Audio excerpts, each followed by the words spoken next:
body. So I'm really sorry I'm in my most relatable state as a Viscans student. So I hope you're all doing well. So yeah. Leadership is not and will never be easy. It requires a lot of courage, a lot of patience and determination to be able to survive the journey. Just like any other job, the best will be expected from all of you here. But in this case, your service will not be rewarded or compensated, and not everyone will appreciate the work you do. In my years as a student or youth leader, the most challenging years of it was serving the VSU student body, the student community, especially that I am serving as a student agent, obviously. Just a short background of my job, I work behind the scenes most of the time. As one of the highest officials of VSU, I sit with the regents, deans, heads, key officials, and other administrative officers and directors in plenty of committee and administrative meetings. And with that, this job showed how things are for our students. Gaano kalisod mo speak up, usahay. Gaano kalisod mo lihok with everything going on. With a lot of people na lahi-lahing ideas, lahi-lahing pagtanaw sa ato ang students, lahi-lahing pagtuo, and ang pinaka-importante na note is almost everything going on in the university affects us in the students because we are the core of the university when we have one. So, there will always be stereotypes, a lot of people who will never understand us and everything we are going through as students.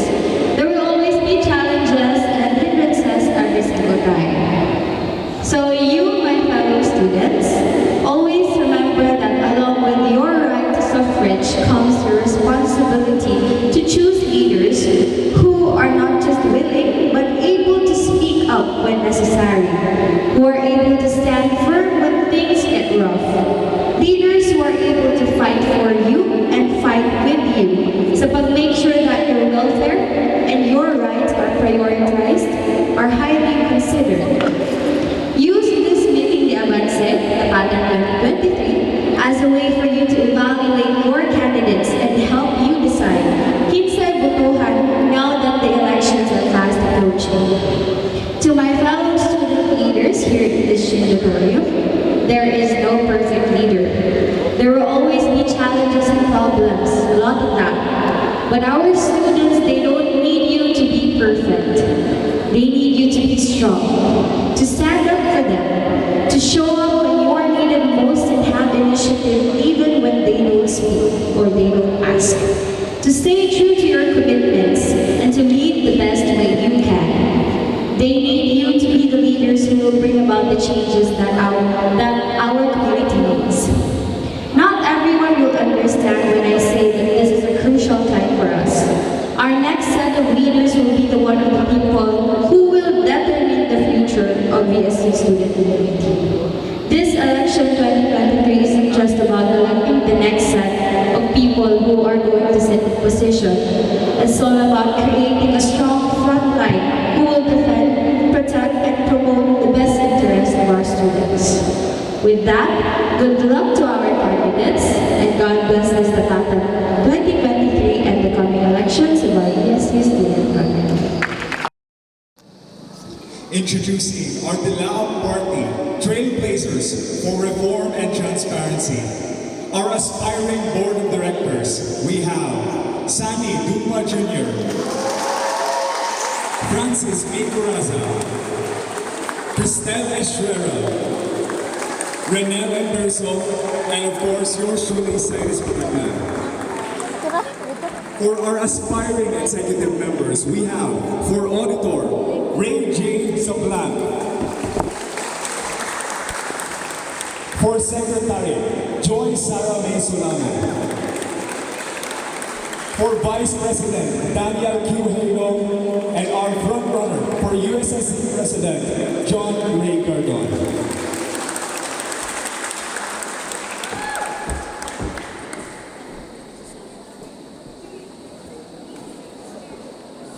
This is the Dilag Party List.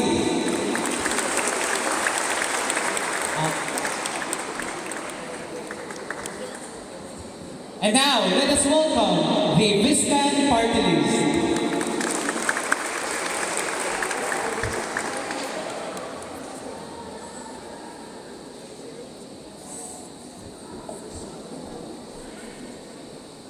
Mabuhay and good afternoon, Viscans. From the valorous and innovative students chasing for attainable new action party list, empowering students, building communities, Viscan and we lead with passion for attainable new actions. We have from our board of directors, Hannah Irene Villafuerte, Ransom Grace Hotel, Rigo Maragana, Wilstein Sasavan, Joanna Marie Estares, Evelyn Intriga, Lionel Avellana III, Dan Rupert Lazona. From our executives, we have our auditor, Rumel Gonzaga, our treasurer, Trisha Jane Lanzaveras, our secretary, Zairil Vincent Lusoles, and yours truly, your Vice President under the Viscan Party. And lastly, our President, Feliciano Manuel Matibag IV.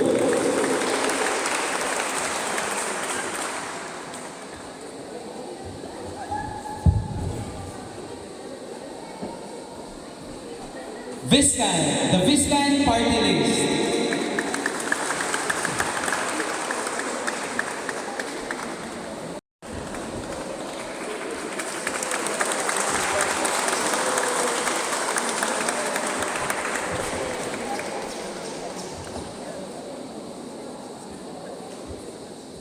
And now, we will be having the debate proper VSU! At this juncture, we will be presenting you the mechanics and introducing the panel of directors. For the chairman of panel of directors for this debate, we have Mr. Sam Josephus J. Biliran, the Prime Minister of Visayas State University Debate Society. Members of the Visayas State University and University Student Electoral Board, John Rafael Camba and Ephraim Sarabia. They will be the one tasked to ask further questions from the answers of our dear candidates.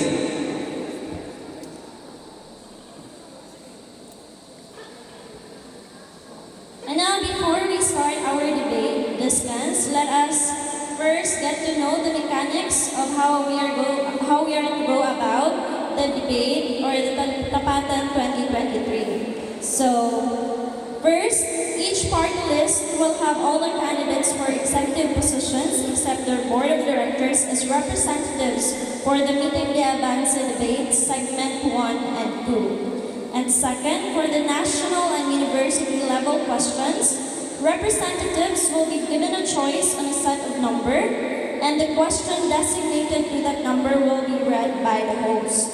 And each candidate will be given 1 minute to answer the question, and after which there will be a 2-minute interpolation period for other parties to ask their questions. And after the interpolation period, the panel may ask questions regarding the answers of the candidates.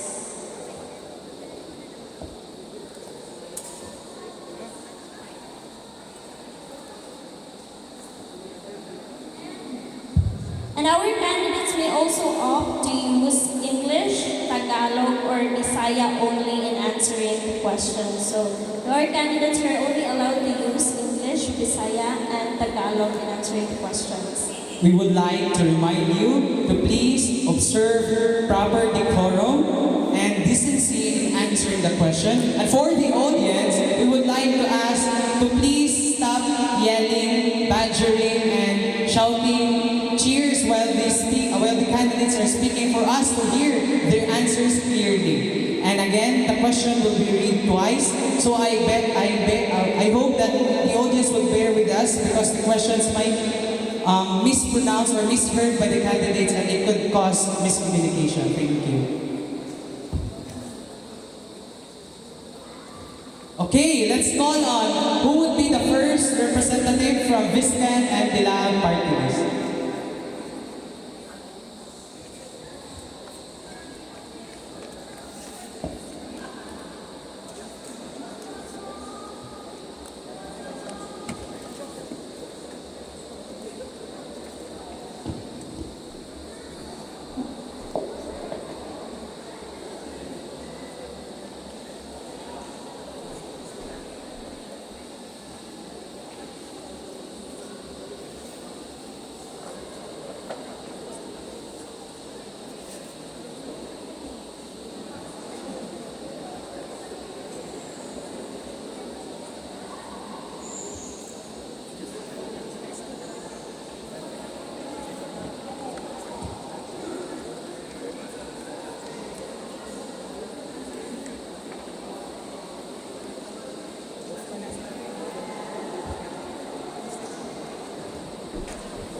Sorry, there is some technicalities with the program, so we will be having the platforms to be heard first before the debate proper.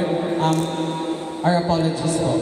Okay, we will be having the DILA party list, 15 minutes to present their platforms. Thank you.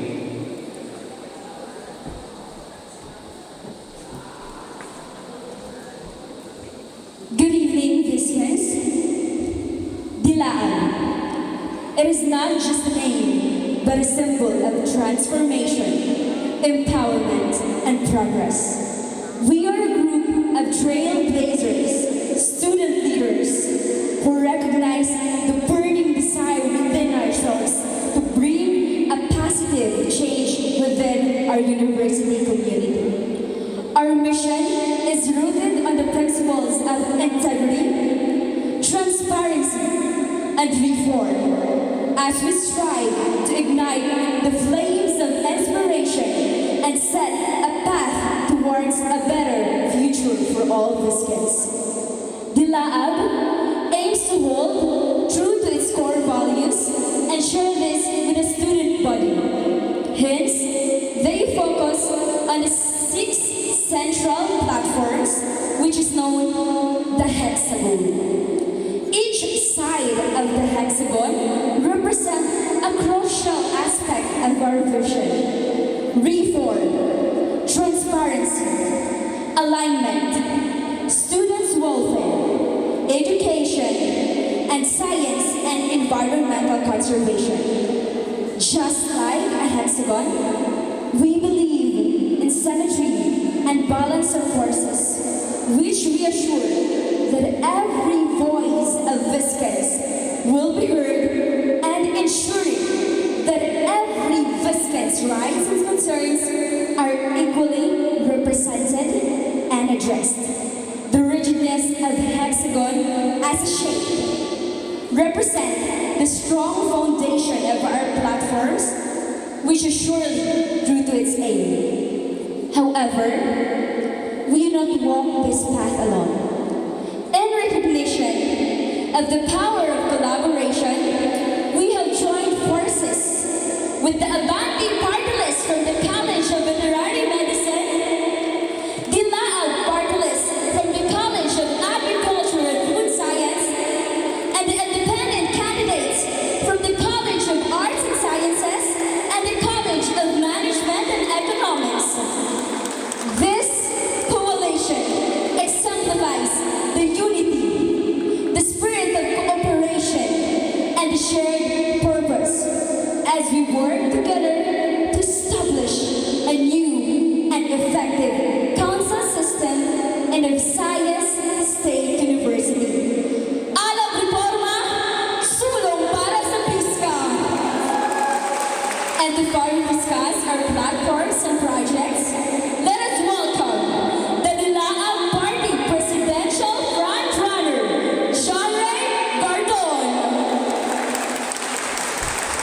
Maayong gabi kaninyong tanan! Kumusta mo diha, Viscans? I am Genre L. Gardon, or you can call me Bala. Okay, for the hexagon, next slide, sir. The other one. Okay, hexagon. So hex means 6. So our hexagon consists of 6 top priority projects or platforms. So what are those? On top of the hexagon is reform. You know naman kung gaano ka-confusing and not organized ang ato constitution and bylaws. And I know the struggle of our student leaders in reforming the student council. And that will be my top priority if ever you elect me as your USSC president. Not just in... sir, next. Sorry. Okay, reform doesn't only talk about the Constitution. It doesn't only refers to the Constitution and bylaws, but also to the documents. No? We must not also be focused on the Constitution, but also we must be aligned on the documents, every documents, from the transactions, the minutes, and even the financial documents of the Council. Next will be transparency. No, a council, I believe, the very principle of the council is that a council should be student-centered. It should be student-centered and not council-centered. We must be transparent in all aspects, not just financially, but also through our documents and other transactions. The students must know what is going on. Dapat kahibaw sila unsay nahitabo sa council. Dili always pangayoon ang financial report, but also the minutes of every meeting, the documents or transactions, kung sa panadiha ng mga documents diha sa council, dapat open na sa students. Ayaw na to ikip. And once again, a council should be student-centered and not council-centered. Next is alignment.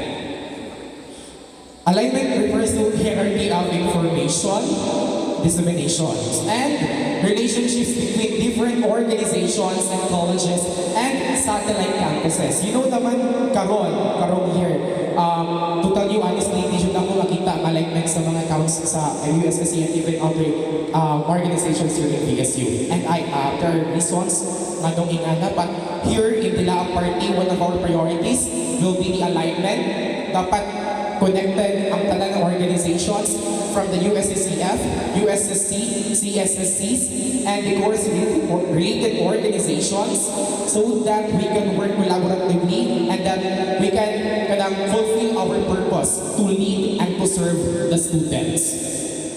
Next will be students' welfare. Sa students' welfare, first of all, there should be student representation. In every meetings of the administration, and every meetings, even sa college or any other meetings that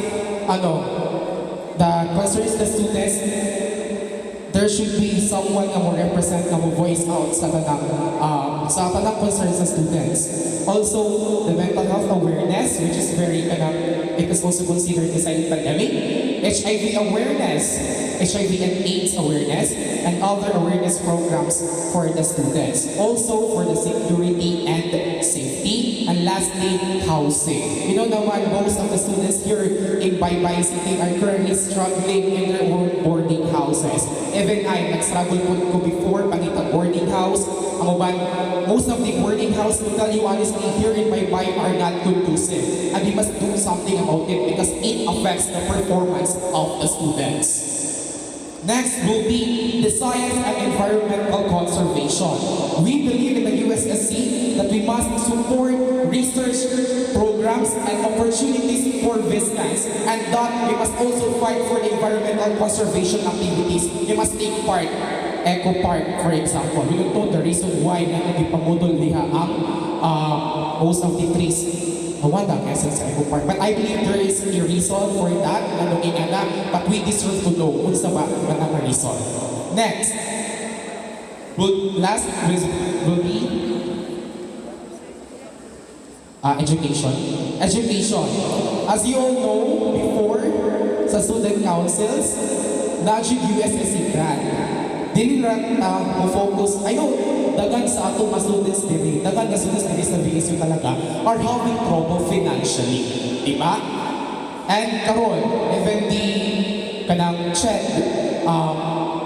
test program and other scholarships, lisod makakuha og mga ingana. That is why we will be reviving the previous project of the University Supreme Student Council, which will be USSC grants. And we will coordinate with the previous student regions and previous officers in order to make this program or project possible. And next will be the creation of student lunches talaga.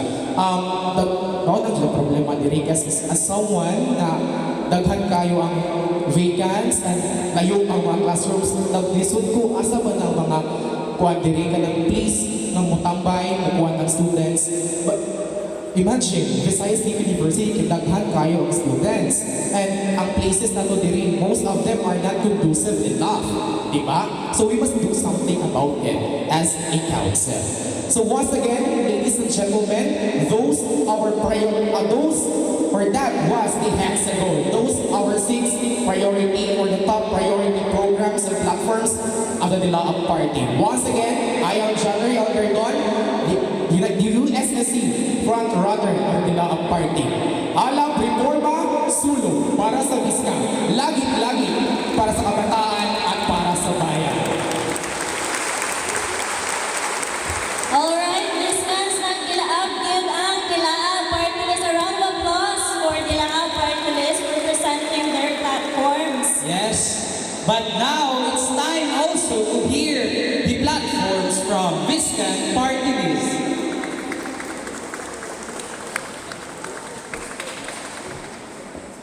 Mabuhay once again and good afternoon, Viscans. Valorous and innovative students chasing for attainable new action party. To lead with honesty, integrity, impartiality, and to be the voice of those unheard. Paving a better path that will empower the student body to aim higher. We are the Viscan Party and we lead with passion. P stands for Proper Waste Disposal and Implementation of Project MRF. A stands for Aiming for a Viscan Safe Community. S stands for Strengthening Community Outreach Programs through Sustainable Development Goals. S stands for Sanitary Vending Machines Comfort Rooms. I stands for Importance of Mental Health Awareness and Programs and Implementation of Viscan Helping Hand. O stands for One Freshman Delegation Team in forging collaboration between external organizations and institutions. And N stands for Negotiate to boost students' engagement in sports and recreational activities. Basta Viscan, palaban! And now, to present our concrete and summarized versions of the platforms, let us all welcome our President, the one and only, Feliciano Manuel Batibag IV.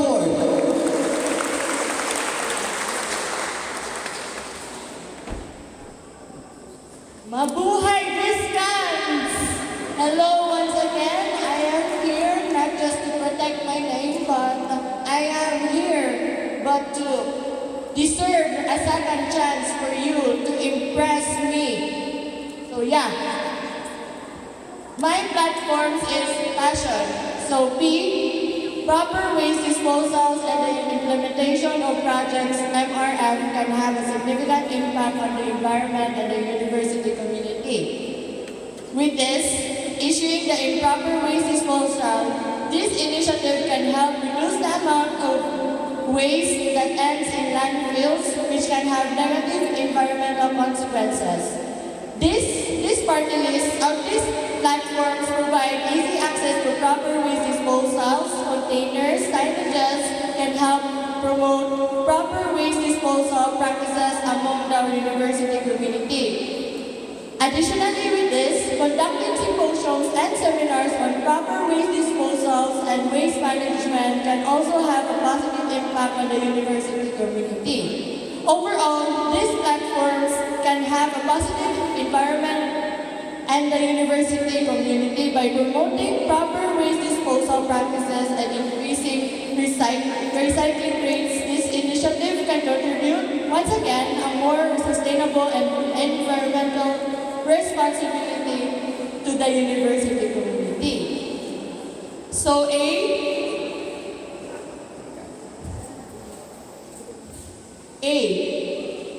the impact of creating a social media space for VSU students to express their concerns and opinion can be significant, or also to be recognized as a Viscan safe community space, wherein connect space for people to create relationships, to uphold opinions and views from others, rather than ranting on other pages. And now take respective offices with the respective concerns.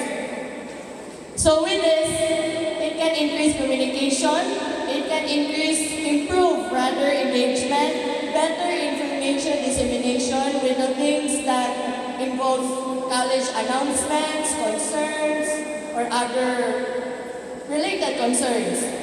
So this includes inclusivity, and these platforms express their concerns and opinions can lead to improved communication, engagement, information, dissemination, and inclusivity within the VSU community.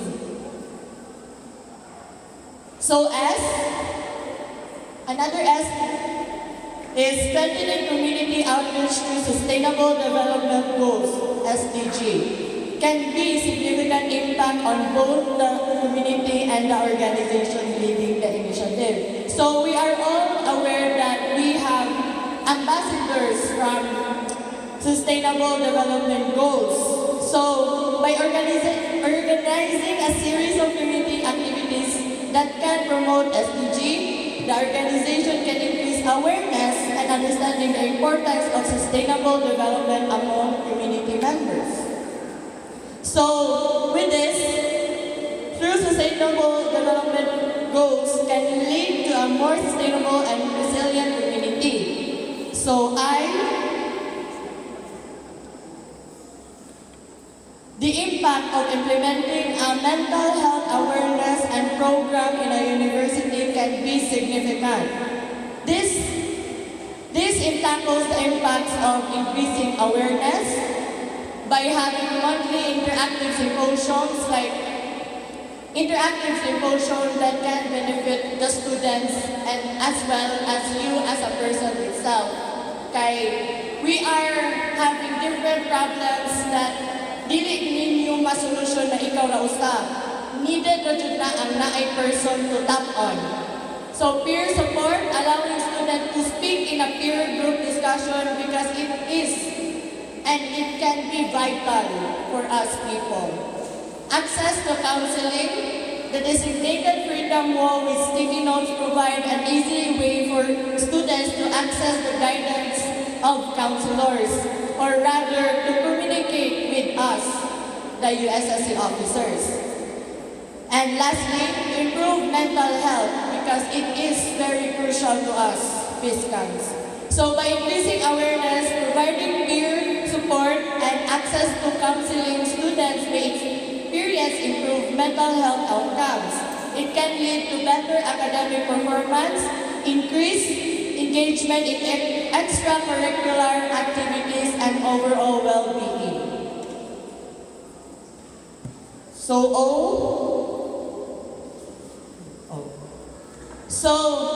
The freshman guidance delegation program can have a positive impact on new students' overall university experience. Ang kanisiya, ang freshman guidance delegation, which is proposed ni the Honorable Princess Rhiannon Romo, back then murag first year pa siya, nawag pa siya, kahibaw na murag siya ang nag-initiate this platform. And amo nang gibuhat ko to sustain freshmen para di sila makalitan kung unsay mahitabo and unsay mahitabo ko unsay mahitabo sa fiscal. So lastly, boosting students' engagement in sports and recreational activities can have a positive impact on their physical, mental health, academic performance, and overall well-being. So, I know for myself that I have so many lapses that can be improved rather, but naadyo'y pagkulang sa student activities wherein people di sila makasabot kung asa sila padong, kung asa sila kung sa volleyball sila, daghan na po lang di mo participate na ingana. So with this, we delegate or we differentiate events that can be beneficial for students. So by organizing USSC events in collaboration with different organizations such as Banaan and Adarna or other organizations, this can access to a wider range of sporting and recreational activities. This can lead to increased participation as students may be more likely to attend events that are tailored to their goals. So with this, thank you and God bless.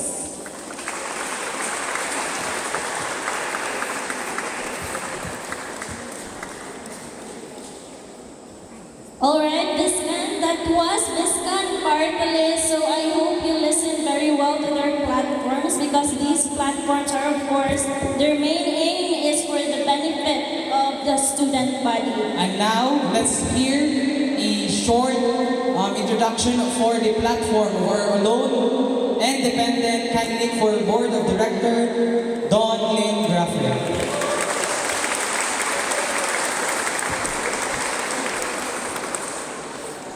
Good evening, everyone. My name is Don Leon Graffel, the only independent candidate running as a board of director in the USSC. I decided to run because I want to make a change in the USSC. As a leader, we should always be a catalyst of change. My platforms mainly focuses on what I think needs an improvement in the USSC. First is the Parliament Office.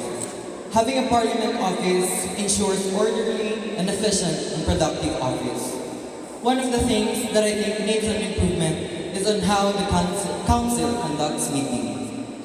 I have seated or joined a few USSC and CSSC meetings, and none of those meetings were a Parliament one. I am surprised that the council doesn't even own a legal which a judge uses in presiding a meeting. Ever since I was in high school as a president of our Supreme Student Government, I made sure that every board meetings that we conduct is a Parliament one. Having a Parliament meeting ensures a short but productive meeting, which is very important as we are also a student. It also ensures a fruitful discussions in the council and between the officers. So I want to be the officer to bring back a Parliament office. So as people, the officers in the council can really serve the student body with the most efficient way possible and to the best of our abilities. The second platform that I have is the unity. Well, this should not be a platform, but it came to my knowledge that there was a time in this USSC administration where officers kind of had misunderstandings. It resulted to a divided office. I understand that officers should engage in an argument in order to reach to a conclusive discussion. However, this should not result in divisiveness. I believe that a council should work as one, never be divided, because we only have one same goal, to serve the Viscans student body. Third platform I have is a more student engaging activities. I think that as Viscans, we will be celebrating the upcoming centennial anniversary. I think that we should conduct a more student engaging activities where all students in the VSU main campus should enjoy. As an idealistic person, I want to share my ideas, my broad ideas, my creativeness to the council on how we can offer a more fun student engaging activities for the next academic year. Next platform that I have here is the scholarship grants. I know that the scholarship grant has been a project of the past administrations, so I want to have this back in the next administration because as a council, we have our responsibility or a task to also help support our co-students, if not all, in their journey to finish studying or to study with free from financial burden. So I think this advocacy will be very helpful to the student. This does not only benefit the student, but also the council, because in exchange for the grantee should be an extra hand in the council when needed. The last platform that I have here is a council that actually listens or has initiative in responding to the problems we have with the student body. There have been a few times this school year where the USSC, I think that the USSC should be the first one to take action on some problems. However, to be honest, I am a bit disappointed that the current administration did not take the initiative to the concerning offices. For example, is the ticket issues with the Mr. and Miss VSU. It came to a point where this issue trended on Facebook so that it could be brought to the right offices.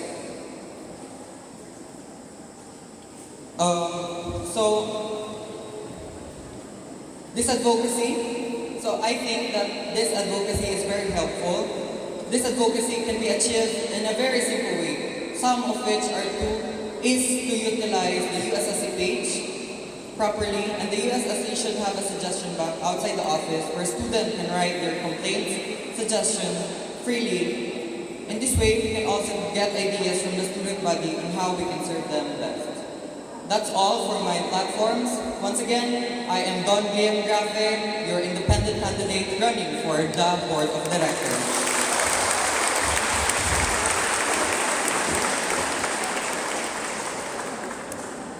Thank you, candidates. And now let's proceed to the proper of our debate. So we already read the mechanics. And now, may I ask a representative from the Viscans party list for the first question and the loud party list.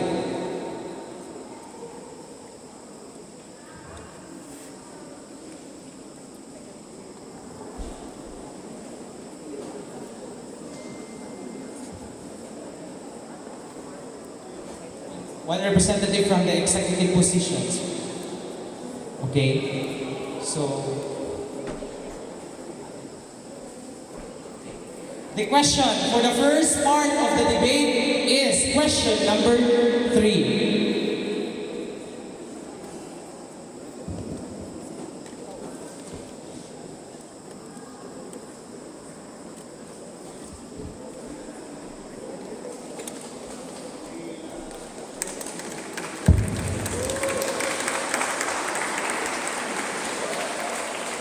Question number 3. Silence, because the question will be only read once.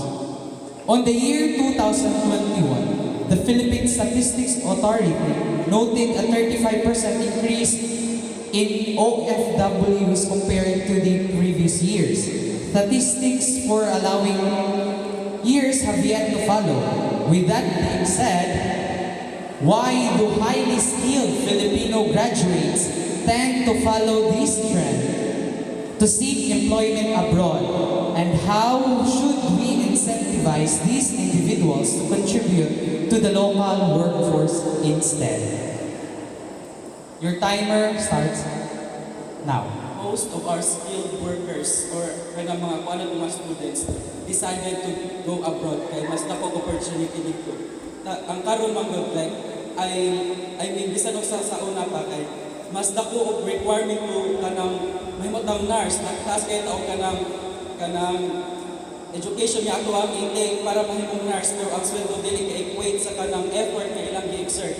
Napay 24 hours sila mag-work but ang ilahang sweldo kay igo ra pud sila pagpatambal sa ilahang dedication kay magkaunsa sila. Then sa kanang opportunity abroad kay mas wider, and then for me ang mas maayo kanang solution for that is kanang atong tagaang priority ang ato ang mga kabalingon na kuan mo build da og kanang infrastructure, mo hatag da og work ug atong hatagan og kanang dakong importansya nga dili na nato hatagan sila og kanang reason pa nga moadto to abroad kay ang ilang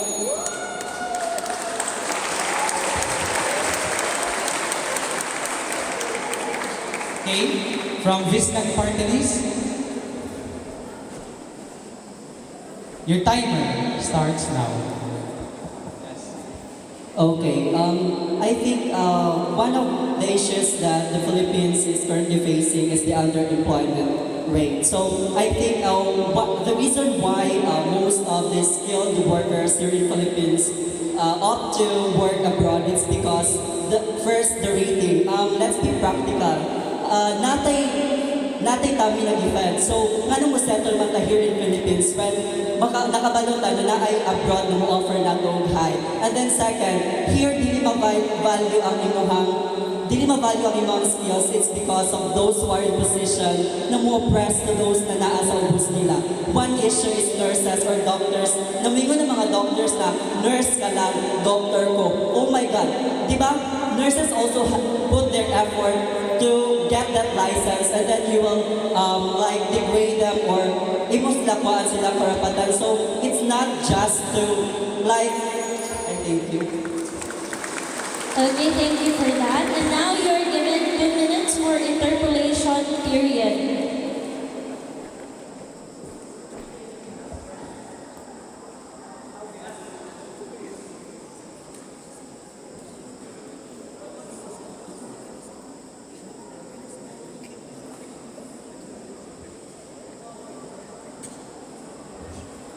Okay, since sake naman take what my question, kasi ikaw na.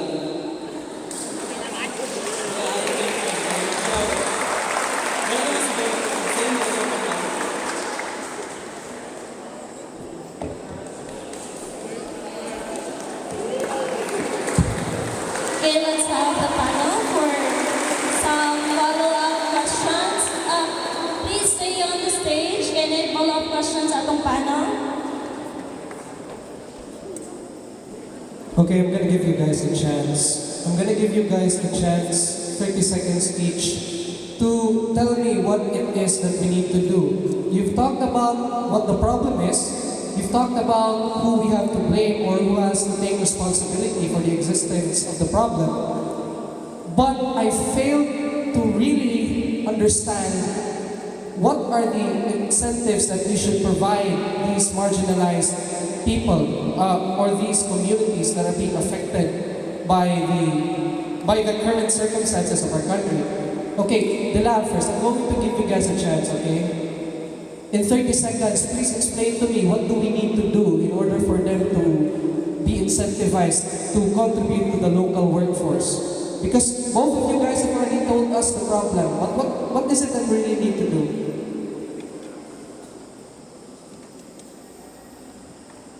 So first, I have mentioned already that we have to give importance to the lives of katong mga tao nga reside abroad. Kay ana nga way kay maghibaw ta sa ilang needs para man lang kanang like additional like kanang dili bitaw as in mo seto lang anang amount para sa ilang sweldo kay kung as sweldo magud kay mo magud na ilang base sa ilang living. So if that will be enough, maybe there will be no reason para mo sila abroad. Okay, I think one of the incentives we could offer them is to give what they deserve. Because even I won't settle for less if I know that I am skilled enough to do this thing. Because I think that's one of those who are in the higher ups to like put focus on to offer higher rates rather than settle for what is the standard here in Philippines. Thank you. Okay, thank you for the first pair of candidates. For the second pair, we will be starting from the Viscan party list to first answer the question. It will be alternating. Okay. Who would be the second pair? Okay.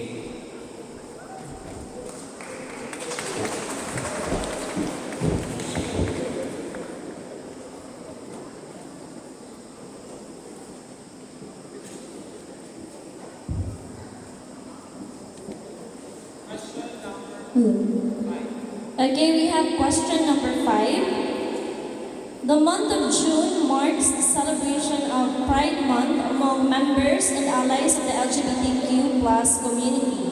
What measures can the government take in order to make the Philippines a more gender-inclusive country? Your timer starts now. I think the Philippines should mag-work sila, i-welcome or let's say i-accept different genders to para we will all be equal. Like walay inequality, all genders will be considered, accepted in the community.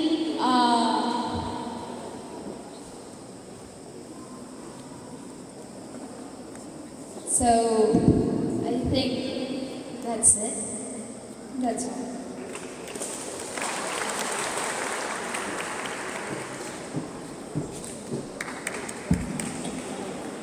So good evening, everyone. So to that question, I would answer that to give opportunity to the LGBTQ community, since we've seen in our country that it's really limited to what opportunity that the LGBTQ kana ila makuha.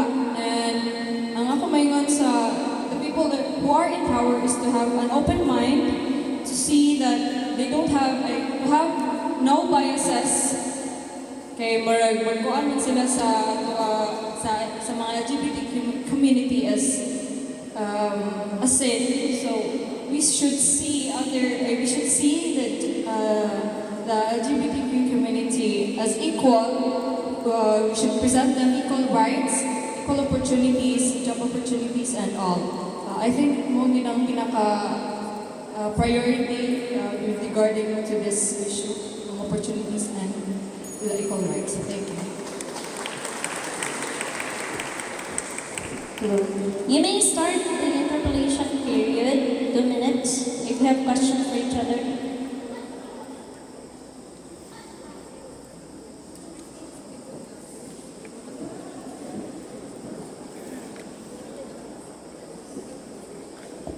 I don't have any questions for the other part.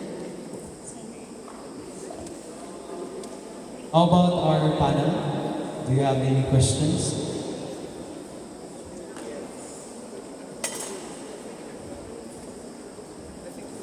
Hello. This will be addressed to both of you, and I just want to, the panel just really wants to know the specifics of what it is that we ought to do. Because you cannot just put out moderate statements like we need to accept them in order to be equal, give them more rights. Can you specify it a bit on what it is that we have to do so that us, the panel, the audience, can learn something from this exchange? Thank you.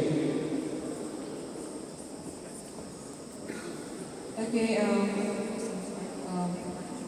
The solution I think is to the proper implementation of the SOGI bill.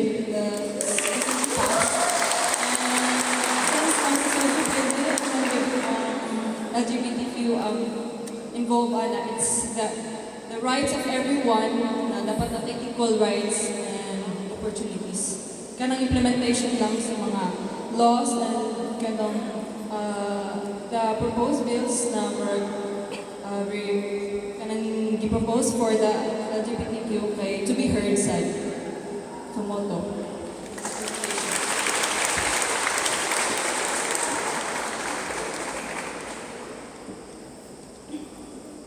So, same as what she has already said, I think it was already said and done. And, I can't give any more further answer to that thing because.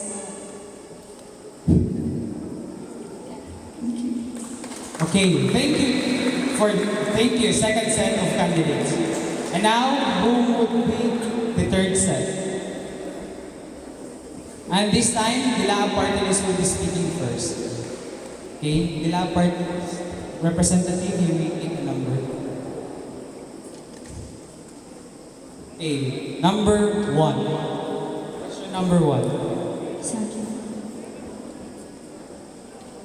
Question number 1. On June 2022, incumbent Vice President and Department of Education Secretary Sara Duterte Carpio called for a reinstatement of the mandatory ROTC program as stipulated in Republic Act number 7077 and Commonwealth Act number 1. According to the rationale of the proposed bill, it serves the purpose of inculcating the hearts and minds of the Filipino youth a deep love for one's country, as well as molding them to become disciplined and respectful Filipino citizens. With the current state of affairs in our country, is it an appropriate time to initiate a policy that makes ROTC mandatory for college students enrolled in SUCs?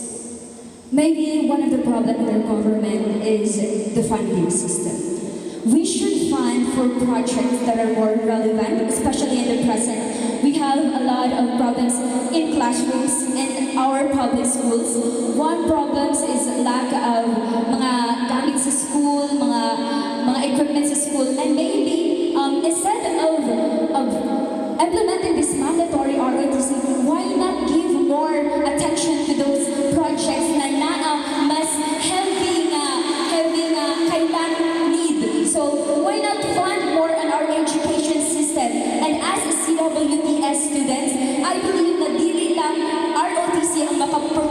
promote ng discipline. CWT is also about promoting discipline, leadership, and passion in each individual. So, that's it po. Funding sa most relevant project na needed karon, na needed ng attention. There's a lot of projects that needed more attention than a mandatory ROTC. Thank you so much.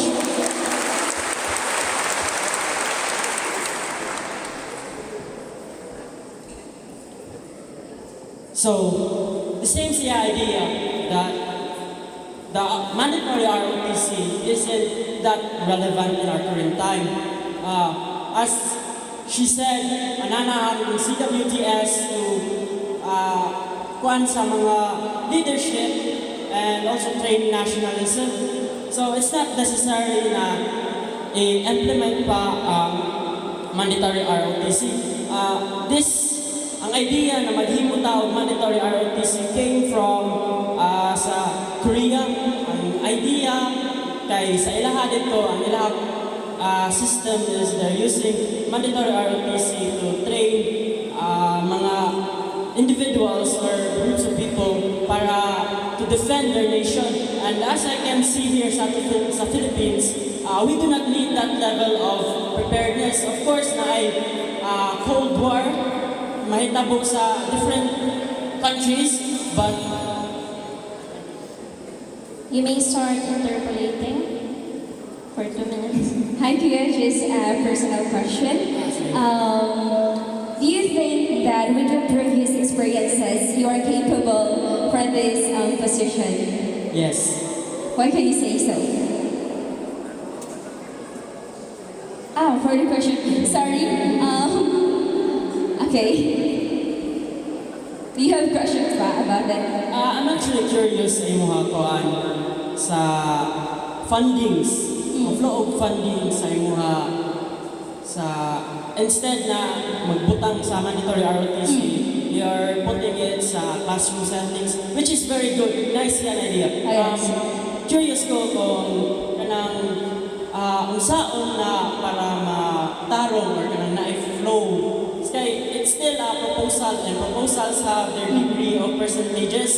So, unsa may, let's say, Maybe Kuya, it starts with the system. It starts with the government. Kung unsa nila, how nila i-implement ini ng mga types of projects. And of course, it's very alarming lang that there's a big budget for that mandatory ROTC. And I guess motto, sila dapat lang mag-fix first.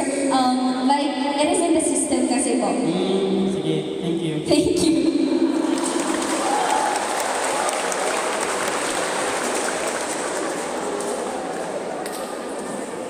Do you have any questions, panel?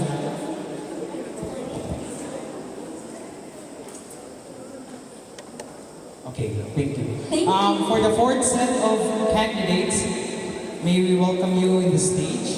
And the Viscan party will now pick the number and will be the one to speak first. Okay, question number 8. We have question number 8. Senate Bill number 1670, or the Maharlika Investment Fund, as filed by Senator Mark Villar, is a tool that will be used to diversify the Philippines' financial portfolio, which includes existing institutions pursuing investment activities. This will be an independent fund that adheres to the principles of good governance, transparency and accountability, and promotes economic development and other objectives to develop the economy. While the Philippines is a country with its fundamental macroeconomics intact, Finance Secretary Benjamin Jokno posits that we should take advantage of robust instruments such as the Maharlika Investment Fund to maintain the growth momentum of our economy through investments in strategic, economically viable, and high-impact infrastructure and other development projects. With that said, does our current economy necessitate a foundation of the said fund? Thank you for that question. I believe that the Maharlika Fund relates with the Malaysian fund. When we say that for my point of view, Maharlika Fund should not be implemented as fast as you can. Kay, for now, ang majority sa bill, kaya nasa sa majority in which the majority passes through like that fast. So, Maharlika Funds, I believe that the Philippines would look for more diverse or more concrete plans on how to develop the economy, because Maharlika Fund is also been questioned by Senator Riza Hontiveros that is really fast, that is really approved that fast. So basically, Maharlika Fund can also be a gateway for those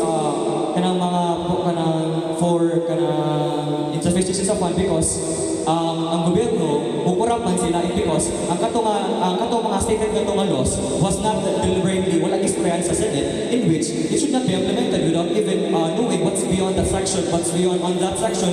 Thank you.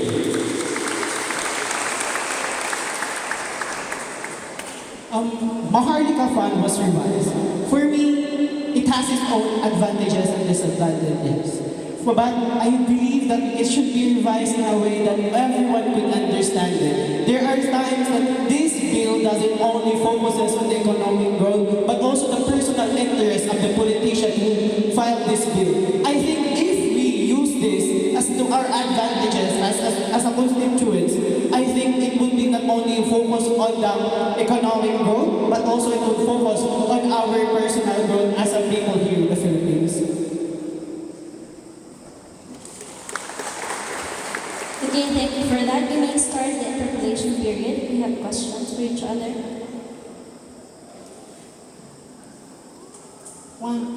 No questions. How about our panel? How about the panel? Do you have any questions for the candidates?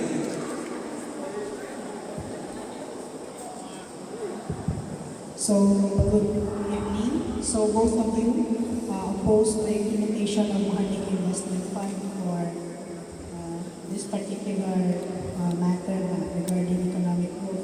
So, for both of you, can you please cite any possible alternatives for Maharlika Investment Fund within this implement?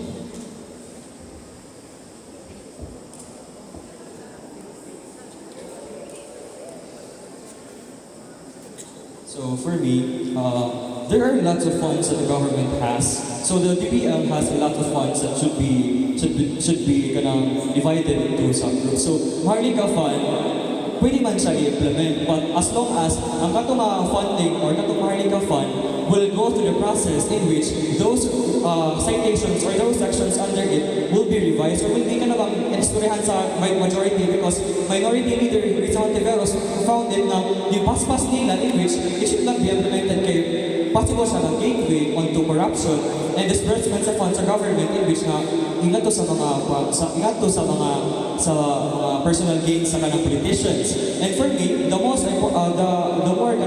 gateway nga para buhaton nato or the procurement that we could use on that is that I think the majority and the minority group should have a commotion in which delve deeper than that, because it's now a bill na pass naman siya sa majority, and I guess there's no time na ibalik siya sa ubos.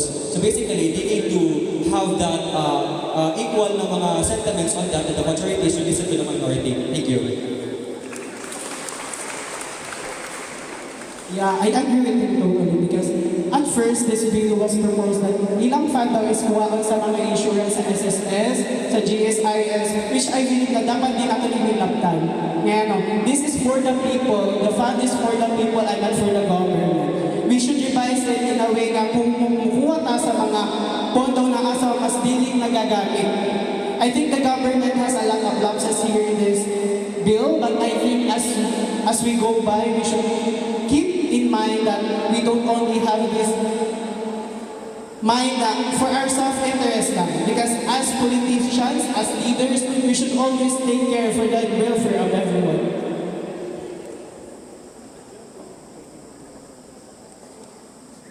Any other question, panel? Okay. So thank you, fourth pair of candidates. And for the last room will be, okay. Excuse me. Okay. Both of you, please return to your position. Balik sa podium. spoke a lot about revising the bill, but all I hear was about all rule. Because it should be revised because of this, because of that, but I wish to know at least an idea of how would you like to revise the bill. Thank you.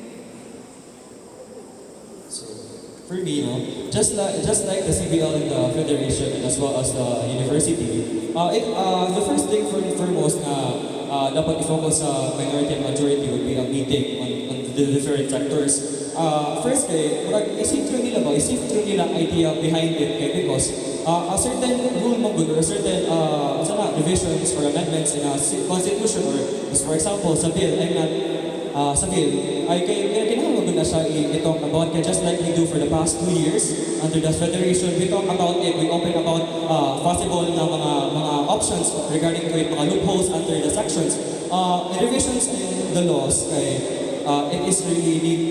really needs to be discussed among all of them and there should be a possible na mga counterclaims with regards to it kung padayon na lang nila ang kanang mga sections nila na mga loopholes and this could lead to disbursement or katong mga negative effects sa Maharlika Fund.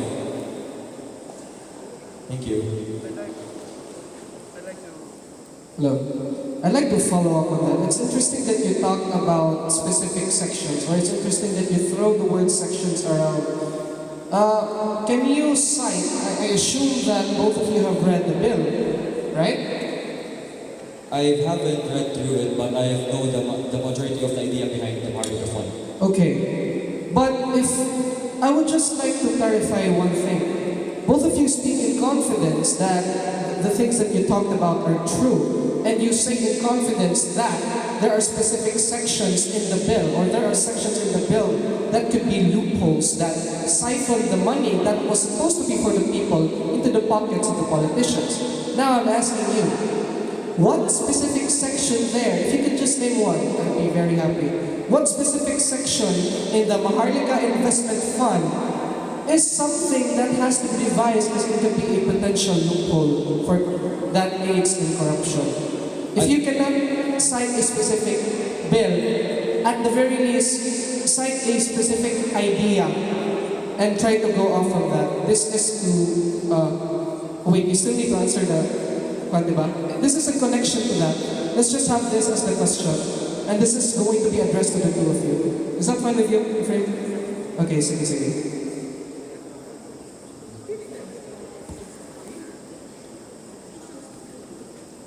So, I don't really run through with the bill, but I've read an article about it. And there's just one weird thing that came into my mind or that nagkakuan sa ako about. It's because why did Senator Riza Hontiveros oppose on that bill? Nga naman nakaingon man siya, paspas na kaayo without even running through it. So wala ko specific citations or sections na makaingon ko nga that should be revised because I don't have any idea what's behind it, the propositions or the articles behind it. But I know the general idea na Maharlika Fund will be used for the economic growth of the Philippines and such. Thank you. Yeah, I totally agree with him. Especially na karon atong government na gamay lang kaayo ang iyang opposition. That's why we need that those opposition who could speak up, especially Risa Hontiveros. I believe that in this matter, I haven't read totally the bill. In any idea, just to be honest. But I have read a lot here in Twitters, in Facebook, in Instagram, and in different article or videos. Okay, let's have a follow-up on that. You talk about how we need to listen to what the minority... Is it okay to still extend? Okay lang? Okay. You guys talked about how we need to listen to the minority and the bill is going too fast. But is it not just a case of a group of individuals within the Senate who agree with the bill because they fully believe that that is the bill that we need in order to promulgate the change, the economic change that the country needs in order to stabilize the economy, in order to finance high-profile infrastructures which in turn provides jobs. So, why, this is somewhat related, can you please emphasize on why the plight of the minority, in this case, in the context of the current Senate right now, why does the plight of the minority, which also you have not really stated what it is, what the specific plight really is. You've just stated that there's one member, I believe, Senator Viscans who is disagreeing or who is confused or bewildered at the fact that it's gaining a lot of popularity or it's gaining a lot of support. But what really is the importance of the minority's plight in the context of the current Senate? That's my question. So for me, I believe that the majority groups has the same idea because I'm not judging them, but I guess all those members up there was having wala sila usa ka group that they have the same idea, but wala nila discuss further what's beyond that. Ang ilang gusto kay because ilay approve kay basig na sa mga personal sentiments of it, man sa personal gains na mag-gain ato. Also, the importance of the minority group for me in a commotion na like that, in a bill, dapat din paminawan ang positions between the majority and the minority because majority doesn't represent the whole Senate lang sila lang. It should be composed of the majority and the minority have the right to ask questions or to ask propositions because wala gito ang giingon ni Senator Risa Hontiveros that was the bill was really fast nga na-approve sa majority without even asking what's my positions kanina na may mga wala gito ang mubalik sa context na hindi proposed and it should be addressed on the majority and the minority groups. Walang to ang idea. Thank you.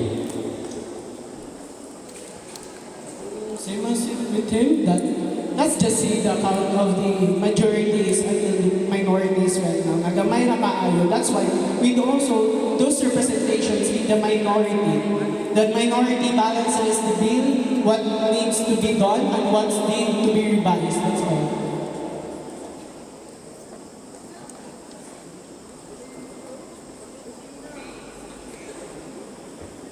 Okay, so I guess that's all. Thank you, panel. And for the last pair of the national level issues, we have the lab partners to pick the number and also to speak first. Number two. Question number 2. Due to COVID-19 pandemic, school starting dates have been moved to late August and some even at early September. Should the starting dates remain the same or is it necessary to revert them back to June? The timer starts now. I think with the current weather system here in the Philippines, it's not ideal for us to remain i-remain na ingana ang dates sa opening of sa atong classes. We must also find ways to go back the way we were before. Kaya with the current weather system here in the Philippines that karon May, taas kayo ang temperature wherein there are cases na naitalang wherein some schools suspended their classes because naay mga students na they're having nosebleeds and there are implications gihapon sa health sa students due to the high temperatures, and the Department of Education and the CHED also must consider the moving or considering to move the opening of classes because of various environmental factors gihapon.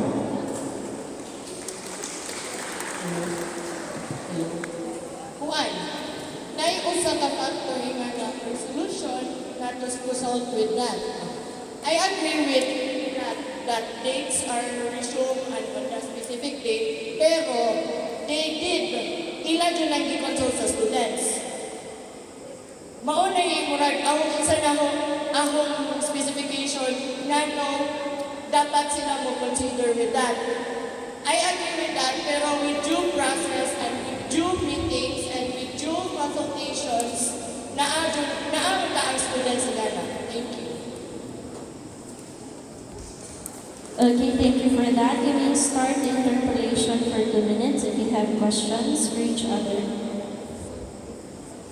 In terms of student representation, as our current USSC president, can you cite other meetings before, like meetings that conducted before na you represented us really talaga as our sole representative and even sa administration. Can you cite meetings that you have attended wherein those topics were discussed? Cite one examples. I attended meetings with regards of the issue of ticketing. My question was referring to the topic or the question. This was reading the question. I think I don't have any attended meetings, but I waited some notice of meetings because for formalization and for professionalism way, but if given a chance, ako dyan be the sole representative for the students itself because students are the key and are the soul for us, university. Thank you. But have you heard ka ng news na nag-conduct ang Administrative Council of the University or even the Commission on Higher Education about that kind of meetings talaga na to consider moving the opening of classes?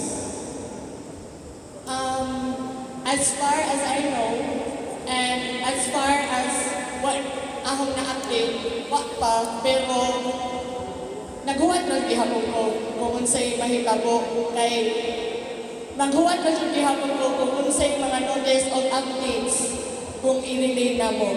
Thank you. Okay, thank you for that. How about our panel? Do you have follow-up questions for them? Okay. Thank you for that. Our last pair for the national level. Okay, for the national issues, I think it's very hot, VSU. Alright, do you agree, VSU, na maramihan ang issues about national topics? Here, here! Okay, in debate format, once may kung here, you agree. Then if you disagree, pwede mo may shame. Here, here, VSU! Here. Okay, so now we will proceed to the VSU level concerns. So there will be also 5 questions and the executive positions again will pick an answer for this. So at this time, it will be the Viscan party to pick the number and speak first. Who will be your representative for that? Your representative for the Only the university executive level. po.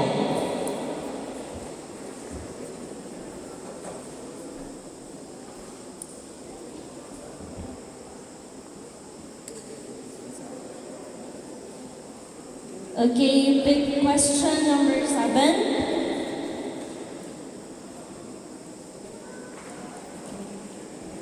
The well-being of the students in all aspects, may they be physical, mental, and spiritual in nature, should be one of the key concerns of the student government as the harbinger of the student body's collective consciousness coming to life. What measures will you implement that will support the welfare of the student in terms of their overall well-being? Okay. Viscan Party, let me just give you a heads up why we called our party Viscan. It's because we want you to feel that you are part of us, and we ran not for ourselves but for the student body. So in line with the question, I want to give highlight to to the 2 of our platforms, which is the health awareness and the sports, which can help their physical and mental health aspect in like boosting the mental health and physical aspect. Thank you. The question given mo kwan ko nga we are not that kanang knowledgeable sa unsaon pag-start sa kanang awareness sa kanang sa well-being because it is psychological and it's hard. Wala na sa aming profession pa. Then maybe we kanang mo offer mo kanang easier approach na dali ni kayo maduulan nila. We will give an office na at ato sila mo approach na mo kay naatay kanang counselor na mo nila pero mo kanang assist o kanang mo hatag og kanang proper na kanang proper nga buhaton para ma-assess ilang well-being. And for that, nasa mi ka ng since ka ng student-centered man ka, kanang again, napoy ka na i-offer nga ka ng maka-participate at kanan nga Viscan nga mo attend kay mura po na ilang maka-help para nila mind ba murag ma-divert into a positive one. Okay, thank you for that. You may start the interpolation period of 2 minutes. Okay, you said that it is a psychological and then it is hard to approach. How are you sure that students will come to you and open up to you when in fact you said that it is hard to open up and to approach someone na di ka nila kayo? We can use any anonymously, like kanang muhatag tao kanang like for example, namatay office na gikod nga atong i-provide para sa ilaha. If ever na dili sila willing mo kuan mo kanang willing mo attend, so napot tay mga symposium na pwede ato i-himo kay para even though nga dili siguro sila kanang anak ka open to kanang share sa ilang problems, at least napay kanang symposium na mahatag ko nila idea what is the right thing to do. Wala pa po kayo question pa. Okay, how about our panel? We have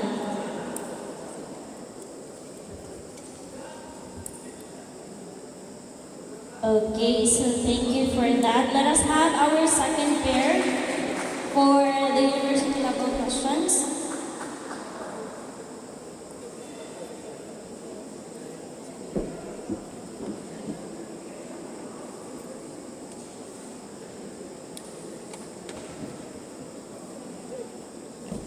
Okay, the question would be question number 8. In the handbook and VSU code, rallies and movements are not allowed within the university.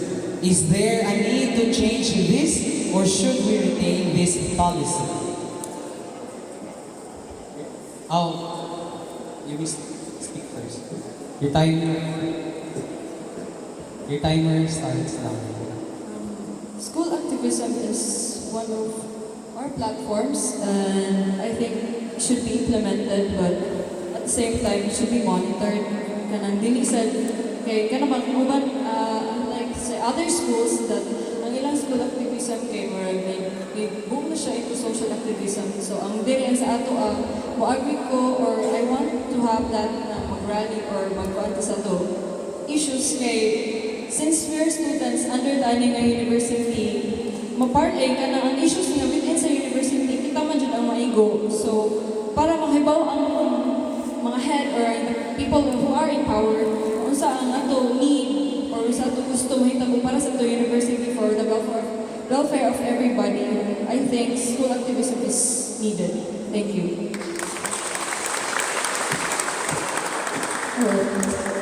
So, para sa ako, it shouldn't be implemented. Okay, if you will have rallies, we are in a judgmental society. People will criticize, discriminate you, and probably, kung namin mga concerns, maybe you can address that in a proper way or in a way na dili anak kapaagi, dili siya through rallies, but in an appropriate way na dili siya makakause of something damageable in someone's mental health.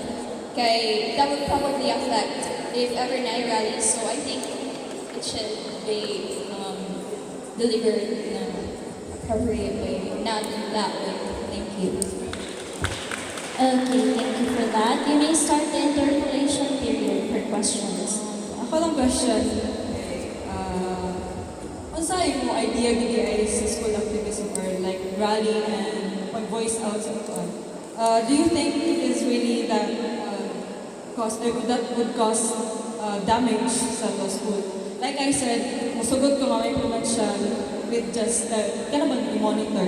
What ang question kay, do you see it as damage to you or? I think para sa ako, yes, I can see it still a damage. And there are still students, man, even though it was monitored, there are still students or people na they would still try to attack you in a way na siguro dili siya kaayo halata from other like dili ko siya makita or ma-monitored by that organization or something. So, if ingana gani, kung sa man ang imong pasabot sa proper way, Siguro it's good if natay, let's say, kanang kwan, proper page, nga someone or kanang students can use it para to address their concerns or their issues. And kanang po na page, it shouldn't be, kanang dili dapat siya mag-address of like memes or nonsense whatsoever. It should be only informative, kanang only used for the students ng agency ang social media or something. ano di part ng VSU Collective as that platform para anak? Okay, more on sa ISU, okay, di ba kinamit yung VSU Confessions, and I see VSU Collective as part sa kanang proper way. I am very sorry to cut you off. The time is up. So let's have our next pair. Thank you so much.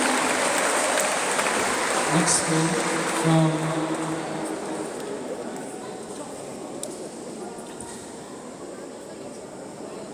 do you have questions? Okay. Sorry. We will welcome you again for the question of the panel. This question will be addressed to the representative of Viscans party list. You talked about what are the proper ways, and from the interpolation period, the audience and the panel figured out that what you meant by proper ways is that there needs to be a channel, a controlled channel that is for the Viscans, with the Viscans, and by the Viscans. And again, our representative from the Lab Party List mentioned that the VSU Students Collective and the VSU Confessions are channels where Viscans can express their thoughts on different things. And it was a really good follow-up coming from the Lab Party List, on the end of the Lab Party List. So I guess my question really is there really a need to have this page, like what you said? Is there really a need na magbuhat pa tao page, or let's not say page, let's say another channel for feedback or for quote-unquote protected, let's say, activism. Let's just say that. If naanatay existence sa VSU Students Collective and sa kanang VSU Confessions. I think yes po, there is still a need kay VSU collectives and ang katong the VSU confession pages are, although somehow it helps, but ang ako kung gusto ko sabot is kanang another page where kanang it should be more informative, like kung na may mga concerns na ma-address, so it will be here and yeah.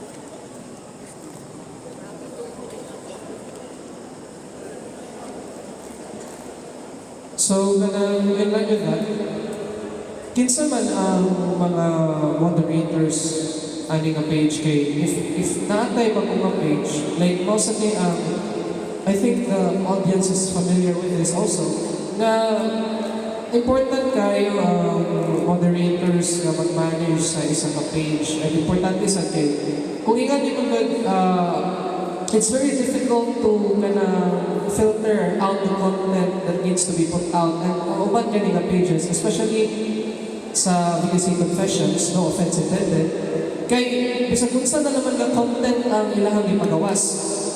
And maybe that is the intention sa ila admin or sa ba. Pero again, I regress.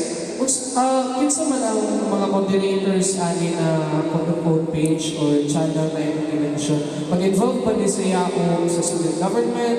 Does it involve the administration itself, or will it be a collaboration between the student body and the two former entities?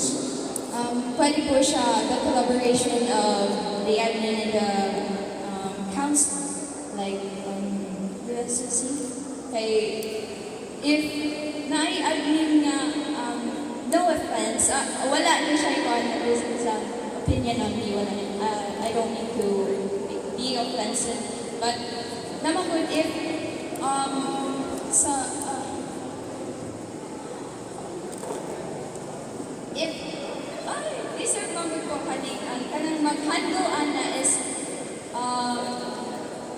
someone who kanang kamao siya mag-manage properly, like dili ka jud ka lang para nga siya sa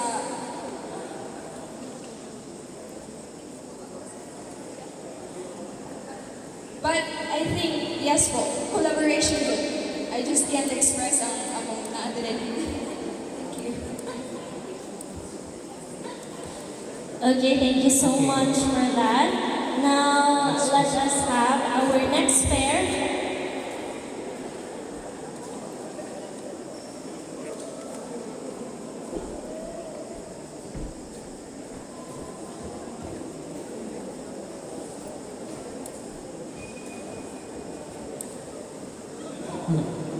Your question is question number 5. Stealing has become one of the cultures of a Viscan, as can be observed with a number of reports concerning lost umbrellas, ID slings, cell phones, leftover rice in the dormitories, among many others. What are your initiatives to discourage stealing behaviors and your strategies to create a campus environment that fosters a sense of shared responsibility? Thank you for that question. So stealing, usa na ako na-notice there sa Visca is they have an active ROTC core. One way na para prevent nato ang stealing within the campus is to provide or to give visibility to these ROTC officers. I know na busy na mga ROTC people, nasa ilang magaling studies, pero by if gamitan o shifts and ideas wherein nasa free time they can wear their uniform with the help or with the coordination with USSC and be visible around campus. Thank you.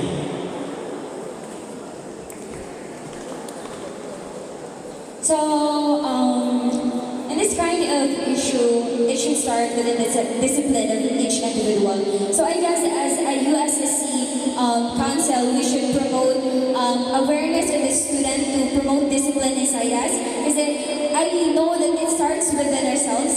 In order to be a better individual, it should start within ourselves. So I would say that we should raise awareness about discipline in each of these kids. Now you will start the interpolation round. If you do have questions for me. Now my question. Ang imong hagi-state is discipline to self. Pero what if discipline to self fails? Discipline to self fails? Yes. Di man ta kaingon na kita tanan dili disiplinado, di ba? Kita tanan natin own morals. Pero nano naman diya po yung iba na mamuha o payo na maski kay baon sila o galingon na sayo sila. And in this case, then maybe I should agree with your kanina statement that we can use the power of the ROTC to promote disciplinary discipline on the students. Thank you. We have follow-up questions.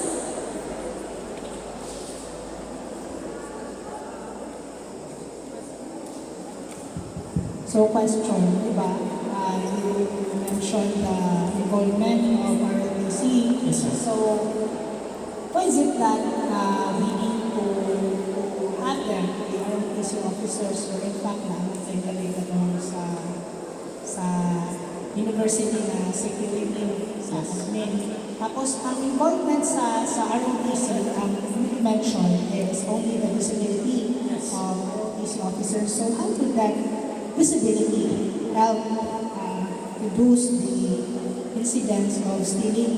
Okay, thank you. So, first of all, dapat din ako i-mention na currently ang mga security officers din sa Visca, ang mga security guard is lacking in manpower.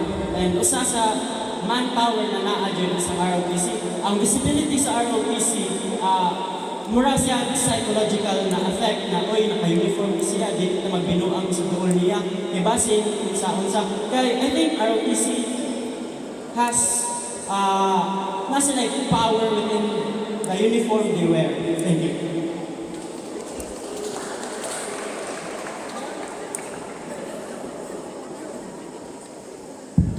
So, mura na talaga North Korea, parang na ay mga soldiers na No.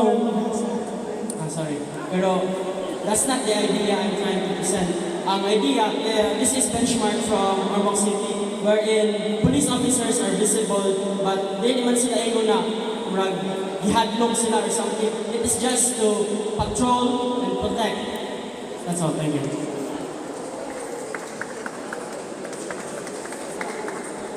I find it interesting na nag-point out of self-discipline coming from both.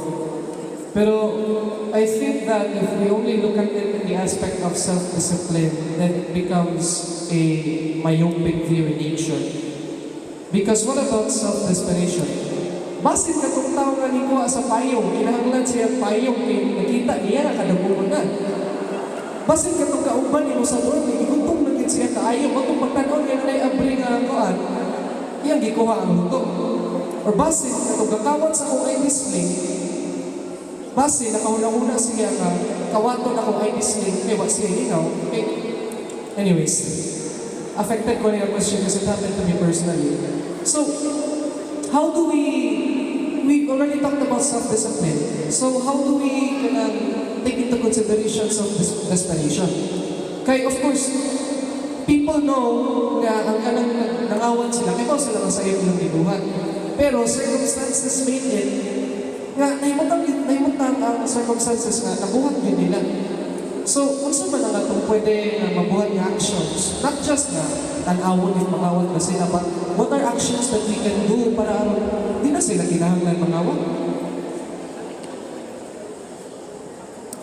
In this case po, we can consider the needs of each Viscans. So, since naman fund for the needs of Viscans, we can accompany a fund for essential needs for every Viscan student. Essentially, like umbrellas, and those essential talaga na needed ng Viscans po. So, we can give funds for that. How to address? That's a very hard question. Labi na ka, it is from within, no? Usa sa ako ang nakitaan is through self-inspiration, provide sa mga students with the options. It provides students with options wherein hatagan, ma-fulfill ang ilahan mga needs nila na nag-listen sila kung sila'y payong na area wherein hindi sila kailangan mo gamit ng payong. Mayroon kag nag-listen sila o palit ng sudan na area na mag-provide ng sudan. Yun ang idea. Thank you.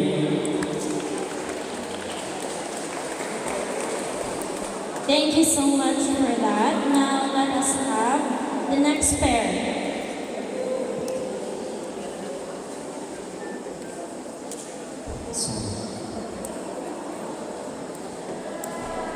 Okay, question number 2. Okay, let's read the question. In an ideal democracy, the population opts to be part of the decision-making process and formulating policies for the greater good. Here in Visayas State University, concerns for further student involvement in policy making remain rampant. What is the mechanism that you will use in order for this goal to be met? Personally, student activism, here, that's the purpose why we are here. We want the students to be here. Through us, we can be their medium of being here. What they want, what they need, and what they need to achieve as a greater Viscan here in Visayas State University. So for me, for my take on that, as being part of the university's curriculum Council Federation, the highest governing body of the university. We are inclined with creating laws and sections na mag-formulate of laws for the university. And as for me, it is always the first thing that we do is always is to always listen to the voices of the people. It always starts with the CSSCs having this general assembly in which those mga possible na mga dili nilaganahan sa ilahang college, it would be raised by the president. Erase na sa president, taken from the student body, erase sa student council president, and the student council president will raise that during the meeting of the federation with its annual board meeting. Okay, during those board meeting, we are talking about formulating laws and formulating sections in which the student body, mo galing gamit sa CSSC, sa mga presidents, mo galing gamit ako now, okay, because I am the voice of the College of Education, and I should have possessed that voice na maka-explain ko sa akong side sa federation in which the policy making body. I guess that's all. Thank you.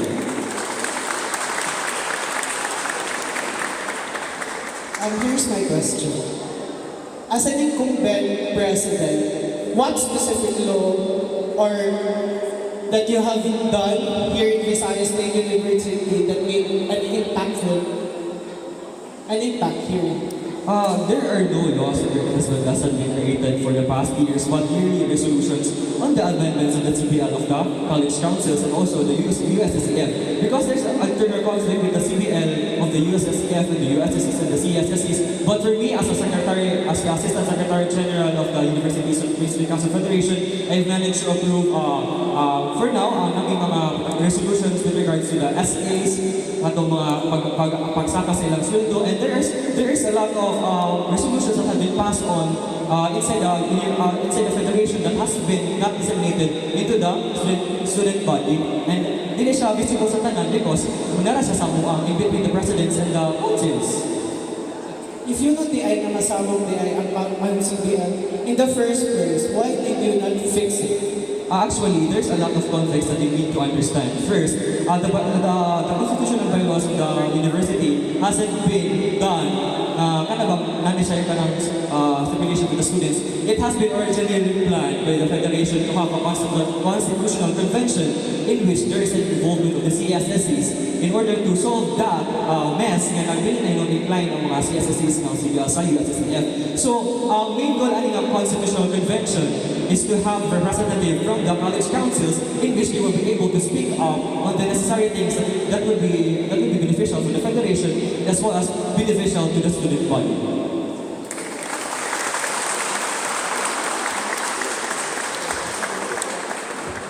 Okay, let's proceed to the last pair for this, for the VSU level portion.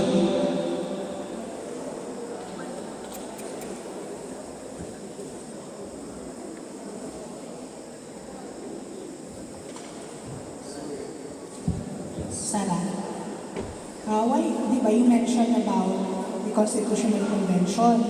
So, with, di ba, Federation officer. So, ano sa ito reasons as to why the Constitutional Convention was halted?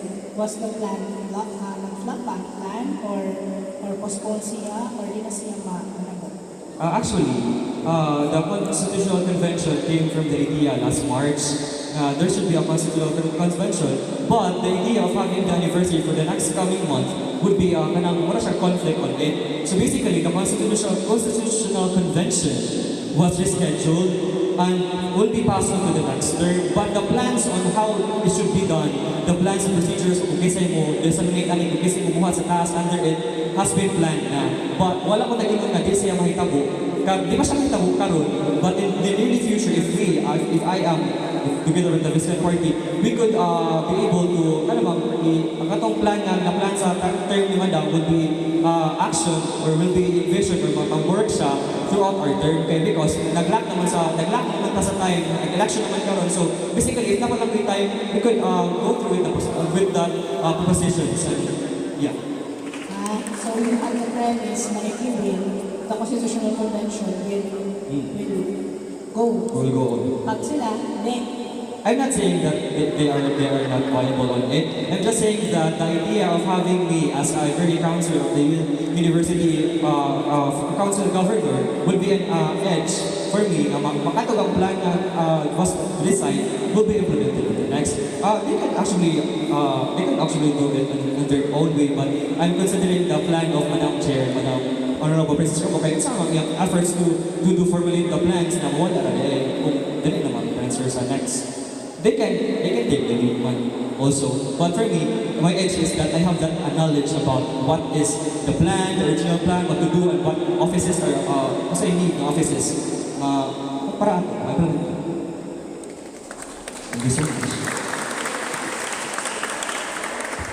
Okay, no more further questions, panel. Okay, thank you.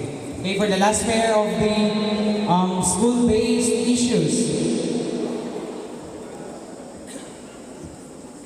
Viscans, pardon. Pick a number, please.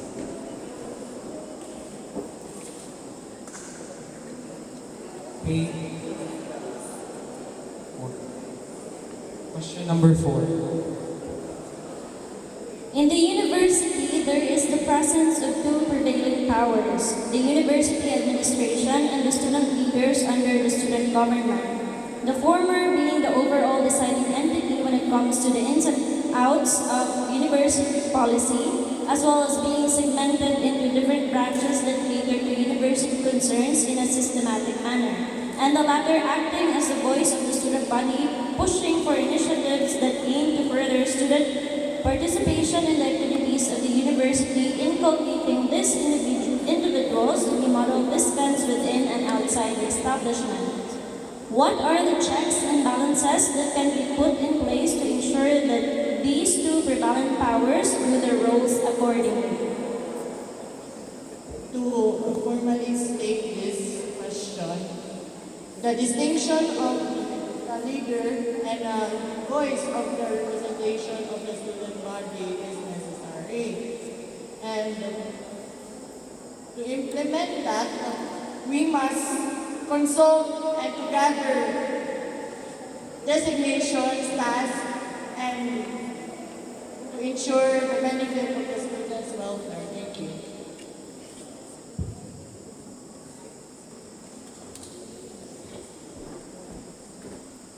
The highest position here in the university that represents the students is the student in check. No, as a student in check, you have the highest position here in the university, and that you are the steward, especially the USSC. No, in order for us to maintain the checks and balances, we must always consider the voice of the opposition and the minority. We must not always prioritize our personal interests, and we must not always contradict the administration, because although we must remain pro-students, we must not always kontra ng kontra. Because to the point na sige kontra ng kontra, nga wala tayo napapatunayan, it's useless. We must work collaboratively with the administration in order for us to implement projects and programs that will benefit the students, so that it would be a win-win situation for the students and the administration. Okay, thank you so much for that. You may start the interpretation.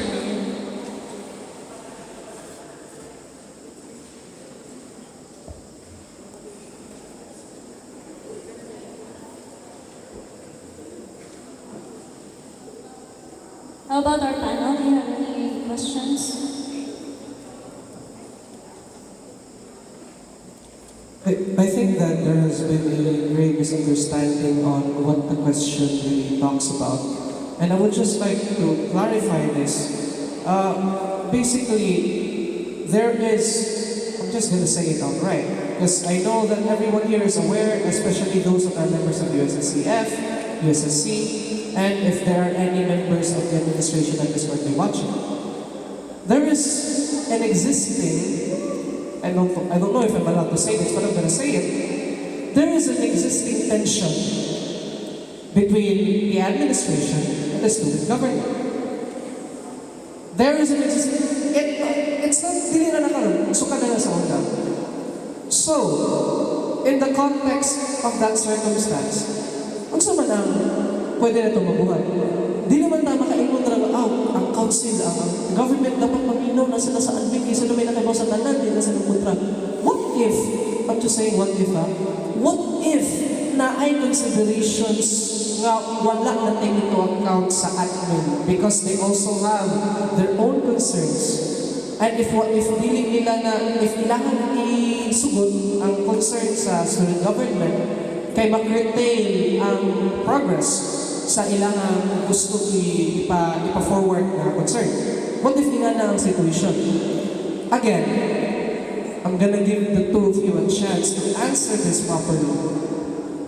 What are the checks and balances that can be put in place para aron, even magpahalag na ang pretension, para lang aron mabuhat ang trabaho sa admin o ang trabaho sa student government efficiently, they act accordingly to their rules, and of course, they act because of the student body that is expecting them to act accordingly as well. I believe the current USSC president can answer first to answer the question, since he really knows what's happening.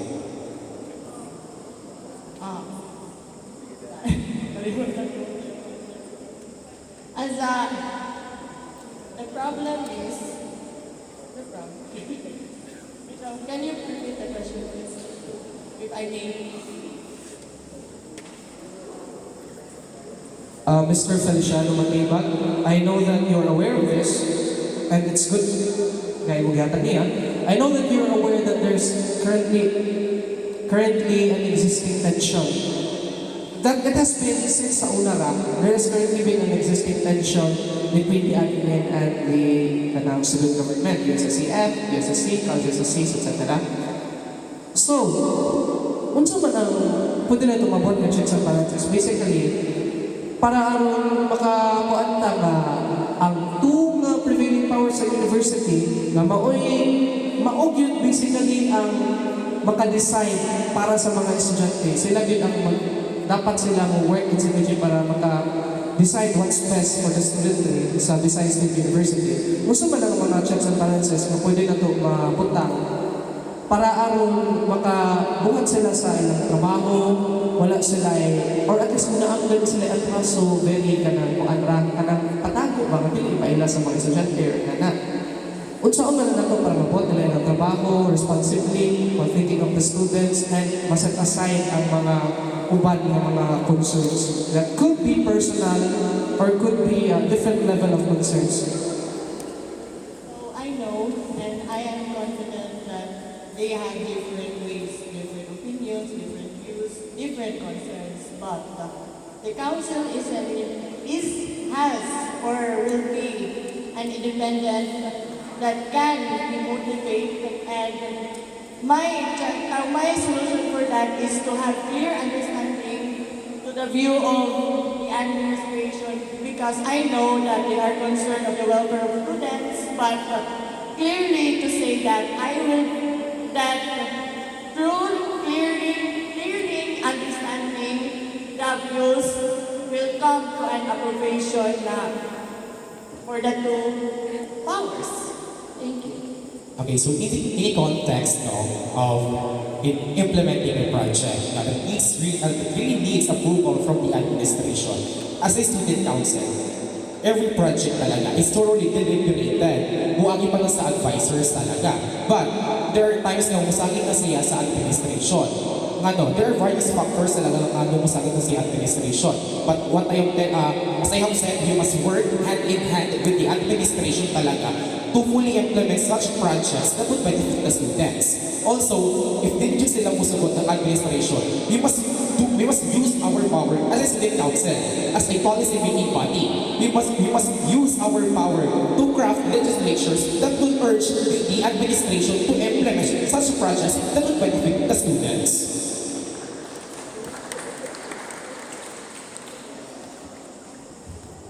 Okay, no more questions from the panel. This will end the segment 1 and 2 of our debate, and let's proceed to the third part of this meeting, the Avance. May I welcome all the BOD candidates from both party list and the independent I think you should be in a circular formation here in this platform po.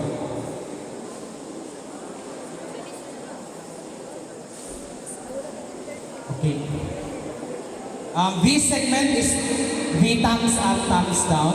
So, okay. Like you will be standing lang. Standing. Standing. Oh. Okay, get one please. Okay. Okay, well, our candidates are still busy. Let's have energy check muna. So when I say here, here, you say here, here also. Viscans, here, here.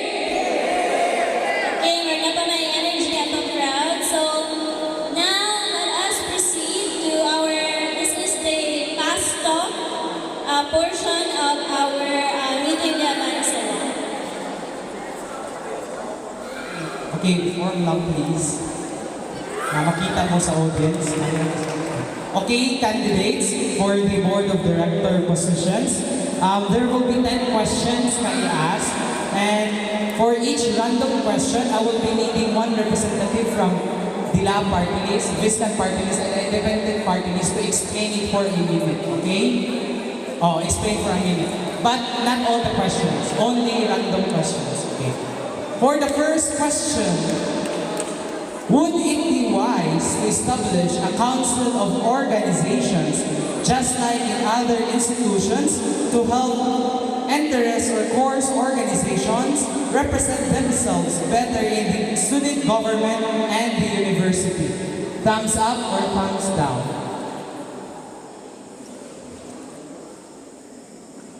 Okay. Okay, question number 2. Should more gender-inclusive policies be integrated and adopted in the student handbook and VSU code? Thumbs up, thumbs down. Okay, I will ask an explanation for the individual candidate, or independent candidate.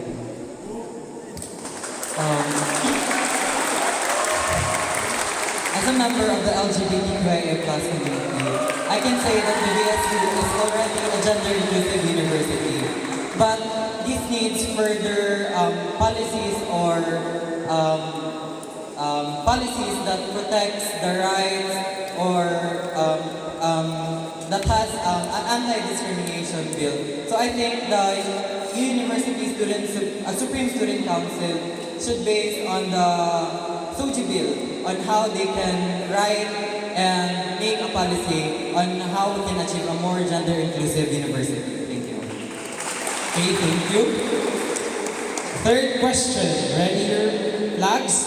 Candidates, is the university doing enough to cater the students with special needs, people with disabilities and accessibility issues? Is the university doing enough to cater the students with special needs, people with disabilities and accessibility issues? Oh, there's a lot of flag down or thumbs down. Okay. Next question.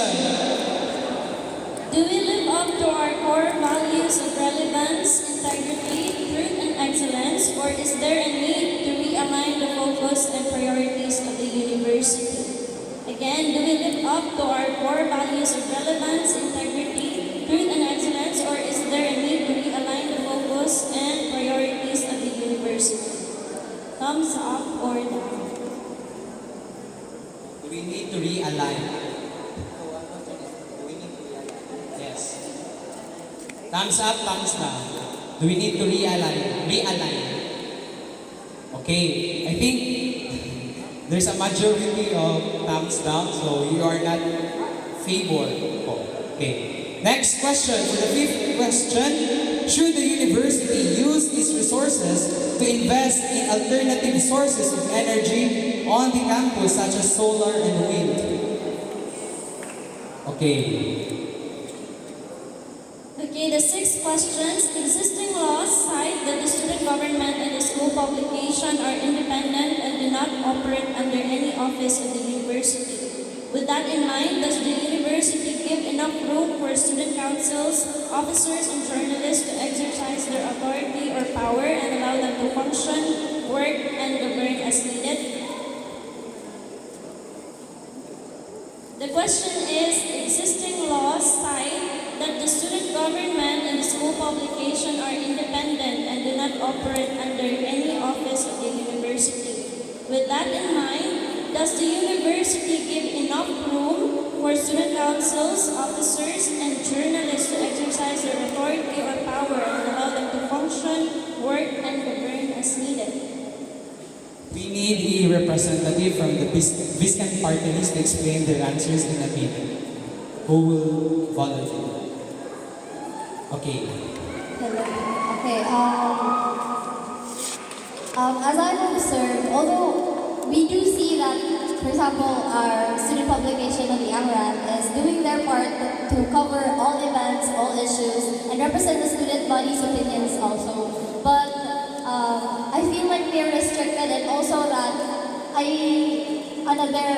they're having a hard time with funding and backing them with the administration, since most of their equipments are like from personnel. The administration doesn't give them funds to have their own equipment. So I think it's also taxing for them because they're also students and they're trying to do both journalism work and student work with their own personal things.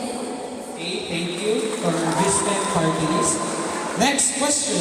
Would it be wise to utilize some of the university's green spaces or establishments such as classrooms and laboratories to cater to the problem of the lack of learning spaces? Would it be wise to utilize some of the university's green spaces for establishments such as classrooms and laboratories to cater to the problem of the lack of learning spaces? To use the green spaces like the vacant spaces in VSU as learning space.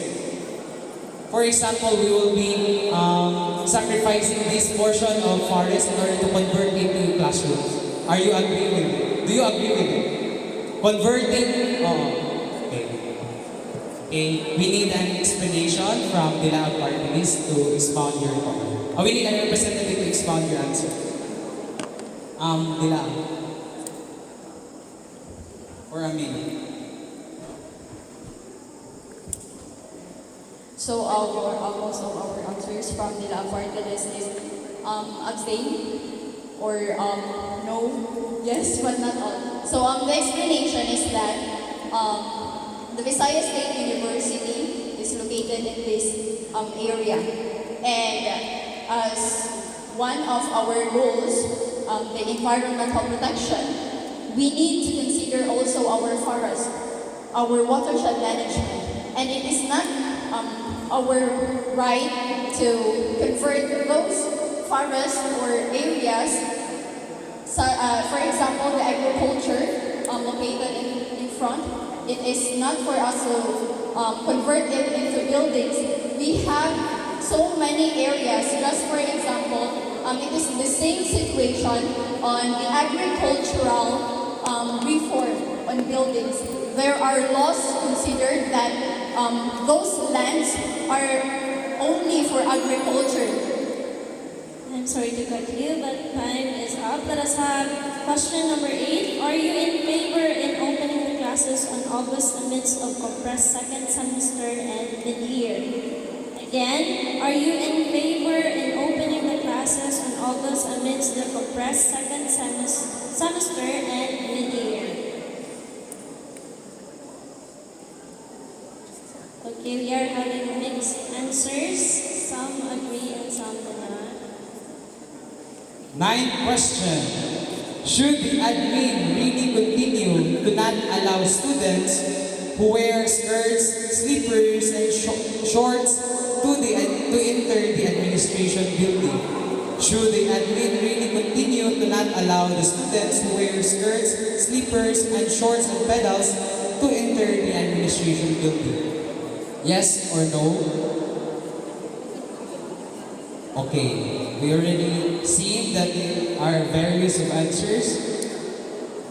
For the last question, should the university allow delivery and habal-habal riders to enter the school premises? Again, should the university allow delivery and habal-habal riders to enter the school premises? Agree or disagree?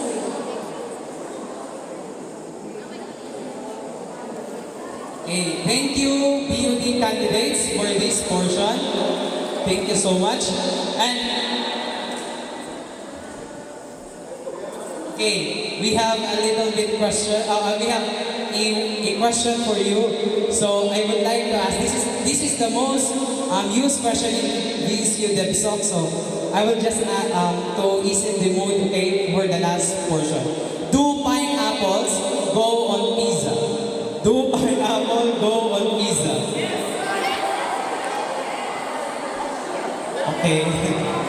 We're going mga Italian din, no? Mga suko. Okay. Thank you, everyone. And for the last portion, VSU, we will be having the open forum. So we will be having the chance for the students to ask any of the candidates here on stage. Who would like to ask first? There will only be 5 questions to be entertained. Oh, okay, I guess that we should give this mic to the student region. So, I'm quite disappointed actually because before I decided to run for this position, I actually studied for months with existing resolutions, laws, child memorandum circulations, and even mga proceedings before. Asked a lot of student leaders, a lot of student regions who came before me. And that's because when you enter something, this kind of commitment, you have to be aware of what you're getting into. It's one of your responsibilities to study and actually learn what's really happening, because apart from, getting yourself ready with the position, it's actually also creating a stance, like before pa the elections, knowing where you're going to stand, where you're headed, what your direction is, what are the policies you want to change. So with that, as I was listening to the debate, I actually figured out, like you've been discussing it, I figured out that there's so many things that you overlooked as candidates. You didn't study even the national issues. Those things are actually connected to the policies being implemented, because those issues are related to the goals of the university on which they're headed, on the goals that was produce the human resource, the curriculum they want to implement, and the university issues, the questions. Those are things that are really actually basic. That you should know your scopes, you should know your responsibilities, the scope of the student government, how independent is the student government, who represents the students in those meetings, what meetings are the student councils representing. And for that, not everyone's aware, but many of you are not aware. With that in mind, I didn't study. How do you plan to get into this? Like, how do you expect yourself to perform to the best of your abilities if you lack the basic knowledge of what you're doing, just the idea of what you're getting into? Because the responsibilities you hold, there are so many things that are at play. It's not just about creating platforms, creating projects, creating reforms. There are many policies at play, many people who will criticize your work, many rules, regulations, DBM circulations, existing codes that are in place, and you can just easily amend them because they're there. So how do you plan to get into this commitment, to get into this role, to get in that position, to be the student leaders they expect you to be, if you have no idea on the certain things that you should be aware of in order to lead effectively? Okay, I think that it should be answered for a minute from a representative of both parties, I guess. I think the president should be out of that, because the position sa president is actually very crucial. President candidate. President of each party. Okay, for a minute, please answer. Kasi ganun yung muna. Okay, for a minute, the timer starts now. Thank you so much. Okay.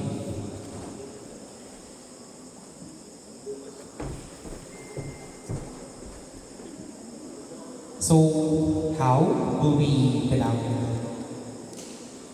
how should I come sa question talaga? First is, you represent the students and not yourself. Always prioritize the interest of the students and not your own interest. Work as a team and not your own. You are a council and the council is not all about you. There might be misunderstanding or disagreement inside the council, but as long as you come up with a solution talaga and work as a team, always remember that a coin has two sides. You must always view each sides talaga. The pros, you must weigh the pros and cons. And in terms of how, paano lang yung role namin, if ever we get elected talaga, maintain the checks and balance. Maintain the checks and balance inside the council. And again, work as a team and do not always prioritize your own. Delegate tasks to the other officers because daghan kayo mo sa council. And yun, work hand in hand with the administration ihapon. Always consider their advices kung sa panalihang nila ipagsulti on certain issues, certain topics, or certain programs of the council. Always listen to them, consider, and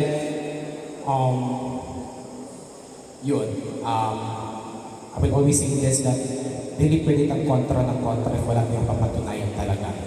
We must always prioritize the students. And again, the council must be student-centered and not council-centered. Thank you. So, as the current USSC president, I focus to the welfare of the students. I sacrifice many risks and other risks that I did not expect me to be. And with this, I am committed that I know and I am aware of what I am having today, but with the help of some guidance and consultations, I can do, and I am committed. Thank you.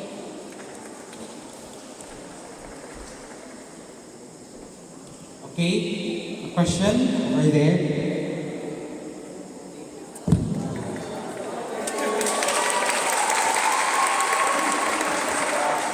Good evening, everyone. So, I was just writing this question earlier.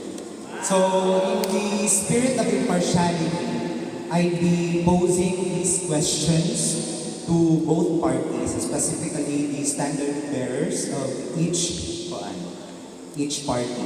So, to the incumbent president, going away with the, second chance card, how can you justify your bid for re-election when your previous term was, or current term even, is marred by inefficiencies and shortcomings?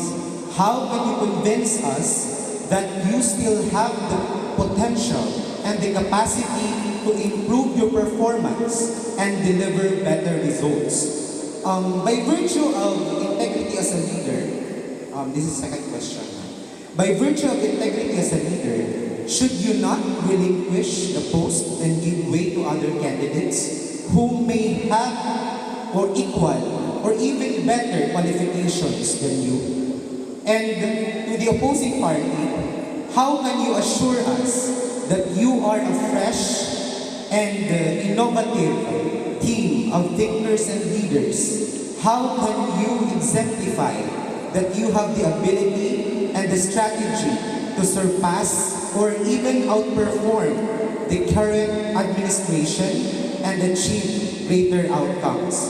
How can you prove that your promises are not mere rhetorics or empty words? What is your competitive advantage?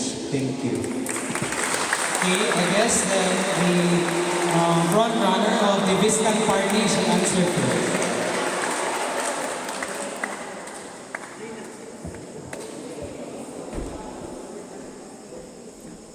Thank you.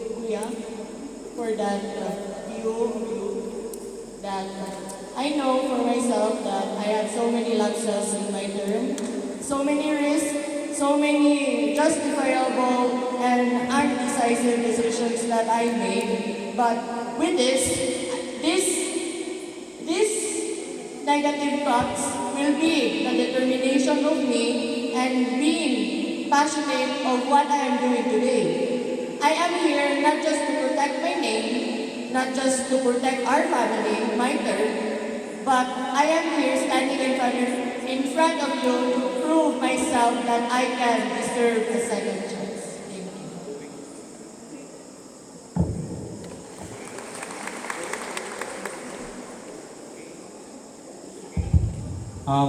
The front runner of the Villa party list will answer.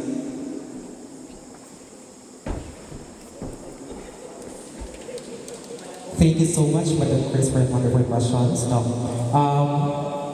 To clarify ito Madam Chris and I are friends, but kaibaw ko kay Madam Chris talaga. Kasi yung musulti ko sa kayo. Madam Chris is very fair. Hindi na musulti, wala siya ipag-isalikan or ipanigan aside. Okay, to answer your question talaga, am I really fresh? Do I look fresh? No. Okay, sige, kidding aside. To be honest, dili ko fresh sa leadership. Why? Ever since high school, I have been engaged in student leadership. Ever since grade 7 elementary, I have served the student council in our high school. I served also as the assistant regional director of the Microsoft Youth Ambassador. I am an ASEAN Youth Ambassador or volunteer. I am engaged in different activities not only in school but also outside. So I have qualities that I possess talaga is that there are only 3 things that the leader must possess. The ability to listen. By listening, there's communication. We communicate with them. And then there's action. And yun, words are not enough without action. It's always prove talaga with actions. And, Madam, very reasonable question talaga. Okay, so more to talaga ako may competitive edge with the advantage against sa akong opponent is that I listen, I communicate, and I act. I have served the students here in the VSU as the Civic Welfare Training Service General President of the National Service Training Program.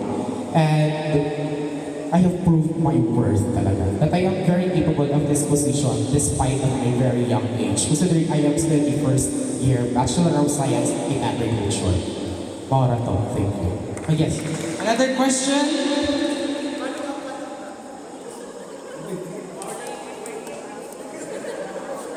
I was not asking about your experience as a leader, but how can you prove it to us that your team are the need or the change that we need here in the institution? It's not, I think, those credentials are just that. What I'm asking you is to prove to us kung sa ka nga klaseng leader that we need in this institution for change. Okay, going back to what I have said earlier, once again, leaders possess the ability to influence. By that, I'm saying this again and again. I communicate. I have proved that when I serve the Civic Welfare Training Service.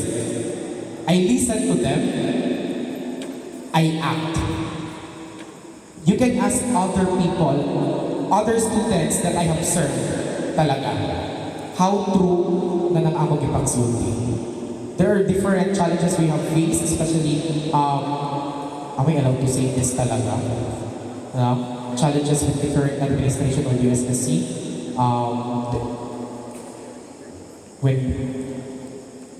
But I will not say it na lang siguro. Maybe, yun. I am open for a discussion for that. Kay, there are rumors spreading about what happened during that certain activity talaga, but you will not be silent as a council what really happened during that activity, during sa So yes, but yun, as I have said, I listen, I communicate, and I act. Maura to. Thank you. Okay, another question. Okay, from Amaran. This is not on behalf of Amaran. Personal question natin siya.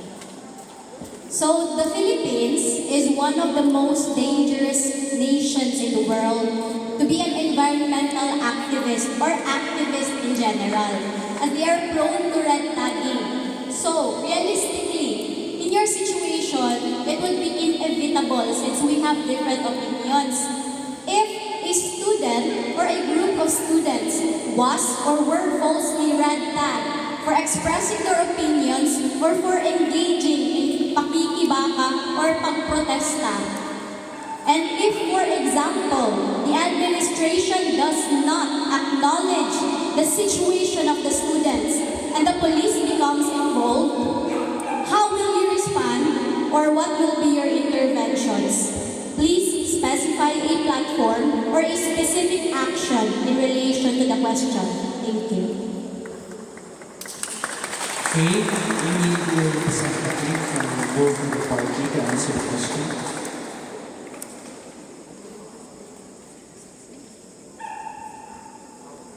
Hello, Samchan. So, as for my idea, red tagging is commonly used in UPs, and for me, the mitigations that I would be, can you reiterate the question, please? Sorry. Dili siya platform to the platform, pero how will you address the situation as a student council? Because, in my opinion, this is not on behalf of Amaranth, no. There are very liberal ideas that some people would like to express verbally through protestas, in which some of the people in our community would be easily red tag them. So this will be dangerous in their part, just for expressing their opinion. So as a student council, how will you respond to this situation? So for me, the first thing that we do is to address or to ask questions in regards to what is the problem itself. Because in order to understand the commotions, we must ask kung saan din ay tabo. Kaya kung hindi rin naman na, they should be protecting you without even asking what really happens behind it. So basically, if wrong day kung di paglaban, then basically we cannot, hindi man makalaban ninyo. But the first thing a leader should do, should ask, mag-ask niya what is really happening in that context. And as a student leader, as a student leader ko, no, throughout the years, the one thing I could do is to raise a concern to the ODS or the administration itself. Kaya it is nice, Mangkod, na the administration or the councils will bring this commotion sa higher ups para ang duha ka parties will be able to speak up in order for the two parties to have a bottom line mag-connect sila para di sila mag-cause of chaos in the government. So one of our duties with us student council leaders is to protect you. So we are in your shoes, we are putting our empathy on you. But I think this is the better idea to have you magharapan galing istoryahay and evidences kung saan ginahitabo. And if there's a need na mag-appeal ta o something na tamakan dyan mo, then we will propose and we would ipaglagot mo na sa higher ups. Wala na ako idea with regards to it. Thank you. Okay, thank you for that. Let's have someone from the lab to answer the question.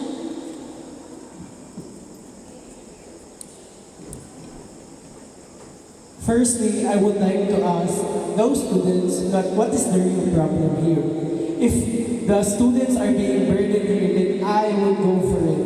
If however it would attack not only one person but the whole, like the welfare of everyone, it's not us because as students leader, we are here, activists, as student activists, we voice out what we need, we voice out what we need as a student, we voice out the needs of the student. In that way, feel na ako na we could address this in a way na dili lang siya imarenta. I think it would be giving awareness also na lang with the students na if we have different opinions na nga di nila magkapareho, let's not red like that person. However, we should give more emphasis in not only making this person look bad, but also making this person a balanced opinionated group. That's all. Okay, thank you so much. I hope the question was answered. Let's have the next question from the crowd. Let's have here first, okay? Hello. This is for the national setting. National setting. Okay. Philippines was invaded by numerous oppressors. Philippines was invaded by the Spaniards in the 16th century. Philippines was also invaded by the Americans during the 20th century, and the Philippines was also invaded by Japan in World War II. And given those historical background of Philippines, and with the current issues regarding terrorism here in the Philippines, Marawi siege, SAC 44, etc. How could you say that mandatory ROTC is irrelevant? Because I heard both of the parties do not support mandatory ROTC. That's my question. How could you say that mandatory is irrelevant? Thank you. Okay, thank you. So first of all, I would like to clarify that we did not say that mandatory ROTC is irrelevant. We did not say that. It is only that the mandatory ROTC is something that the Philippines does not necessarily need at the moment.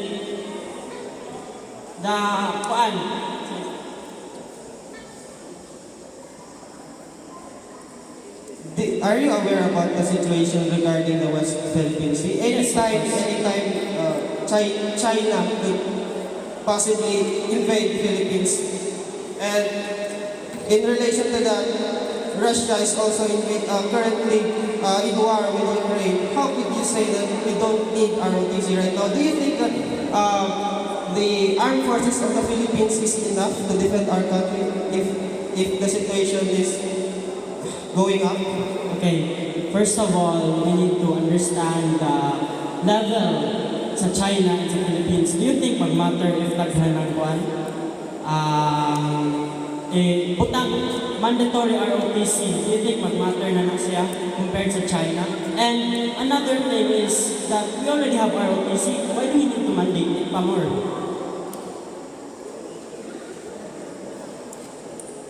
Okay, let's have another one. I hope your question was answered and you are satisfied. Let's have another question. The loud party will answer the question. Oh, okay. Let's have someone from the lab first.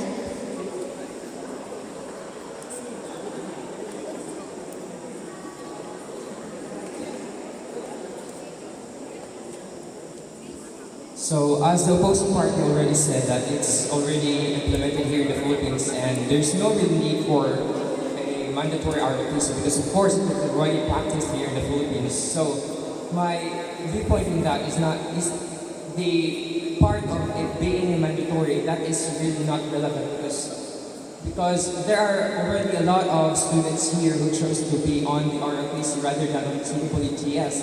So, and it is already evident that the ROTC is working, and also it's not really a big problem if there is no implementation of mandatory ROTC because of course we have the other nations that we are aligned with, so they can be invade how if ever there's a trouble happening here in the Philippines.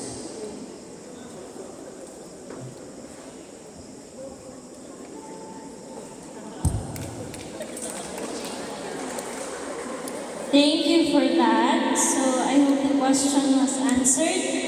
Let's have another question.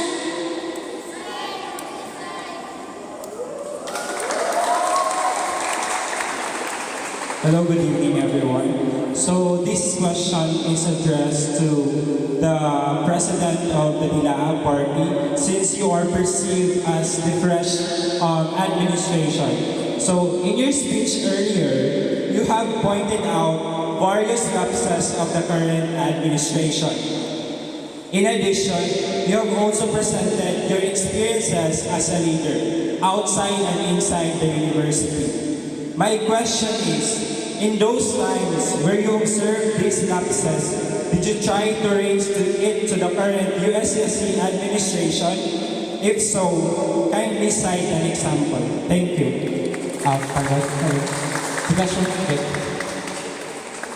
To repeat, in your speech earlier, you have mentioned that the current administration has failed in some aspect and has various lapses. So my question is, in those times where you observed these lapses, did you try to raise it to the current USSC administration? If so, kindly cite an example.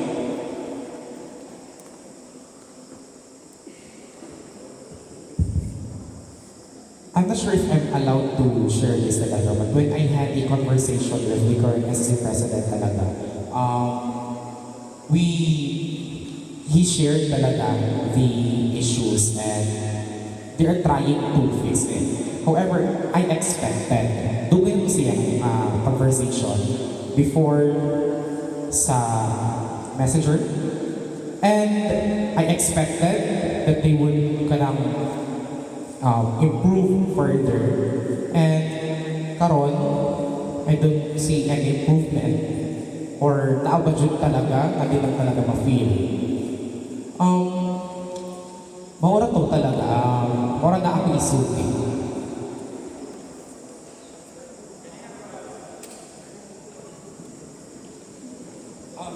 So it shows that we are not ready. I hate to say this, but it shows that you are not ready for a progressive. You are not really you have not shown an effort to raise the concern to the USSC current administration, because we are looking for example. So you have presented us that you are a capable leader earlier and you have those experiences. So we are just looking for an answer kung unsa ang mga example na nag-show ka as a leader, even though you don't have a position in the current USSC administration. But however, Nora to, so thank you. I think I have answered the question ng kanina. So I will not further pinangpuan kay yon. Hindi na lang kung tayo. But I have answered your question. I hope I answered your question kanina. Okay, thank you for that. Let us have one last question sa kanina crowd.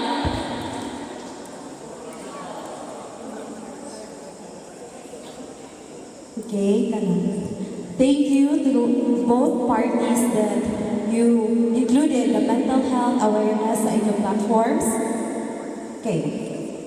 One of your platforms that you highlighted is to promote mental health awareness inside the campus. Sakto ba ko? Okay. As a student and a mental health advocate, I just wanted to ask, what will be your plans, specifically your first step in implementing the aforementioned? Not relying only to the higher office of mga guidance counselors, what do you think you really want to do as a leader? Thank you. Okay, let's have a representative from Dilaan and Viscans to answer the question.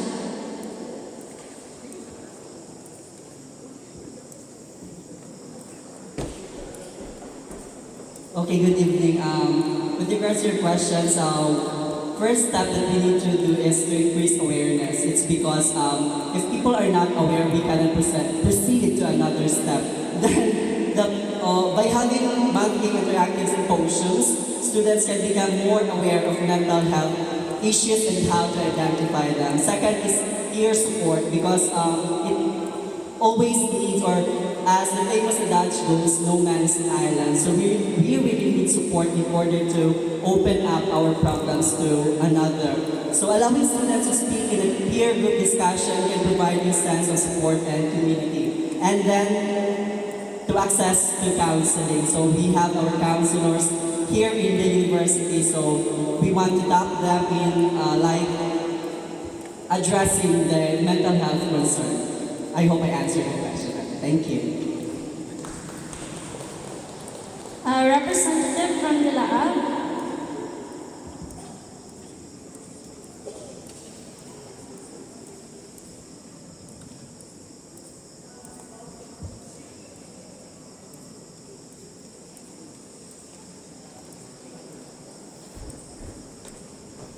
I have stated it earlier na we have like as leaders, like we have emphasized na as leaders how we're going to cope with the mental health. So as leaders, we man would be as in bida-bida nga muhata ko solution to a certain tao nga na problema or na something nga daladala sa iyang kagalingon.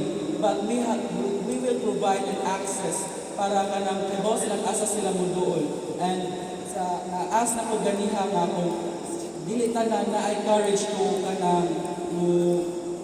mo express sa ilang mga problema. So amo po muta na kag platform. So we will provide na pwede sila makahatag maka-express anonymously. In that way, we will be dili sila ma-judge. Mo masiguro ay I am also a person na naka-experience anang walk na bangkin sa ako ang bulan. So, ato ngatan kay I ask sa ako lang nila I ask someone na completely stranger to me kay walay judgment. So in that ana nga sa analogy. So we can provide them access na anonymous sila kay arong ma-express nila ilang feelings kung at least minimize the burden na ilang na feel. And then in ana ka way kay we will still dili nato jud i-take away ang purpose sa usa ka counselor kay we are more aware of kung saan na pag-handle kay of course that is their profession and that is their duty. Okay, at this time we will give also a chance for the independent candidate to answer that question.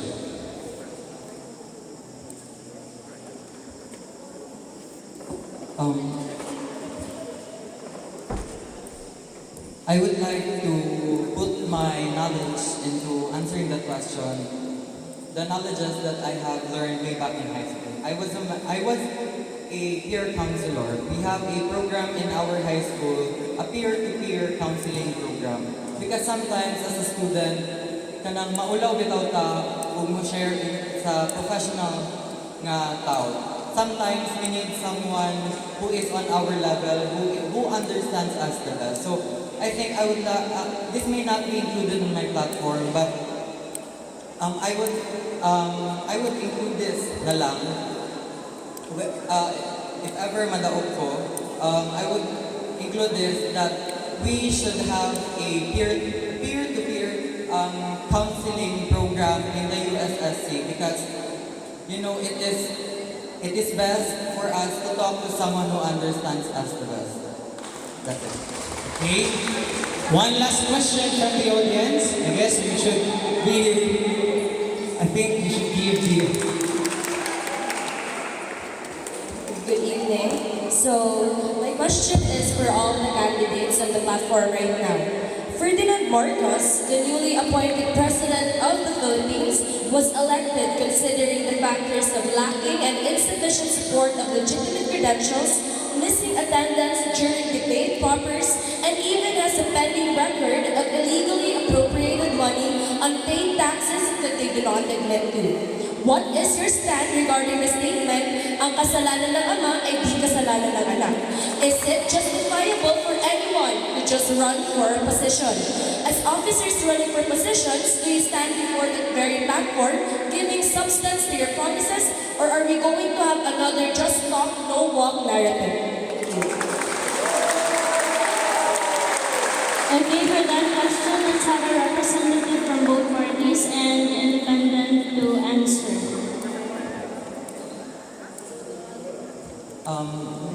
I actually gave chance to Bongbong Marcos on the election, and I would like to correct that question that Bongbong Marcos is not appointed, he was elected. At some point, I have gave chance to Mang Marcos, as I said. But I think on the performance that he is giving us up to this day, I don't think that we should not elect we should not elect someone like him because he did not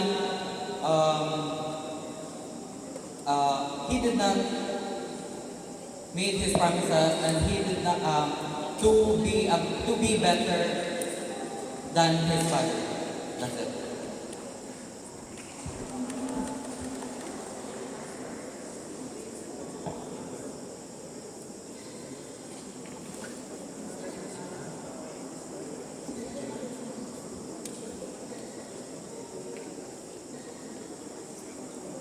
Okay, let's have someone from the lab party list to answer.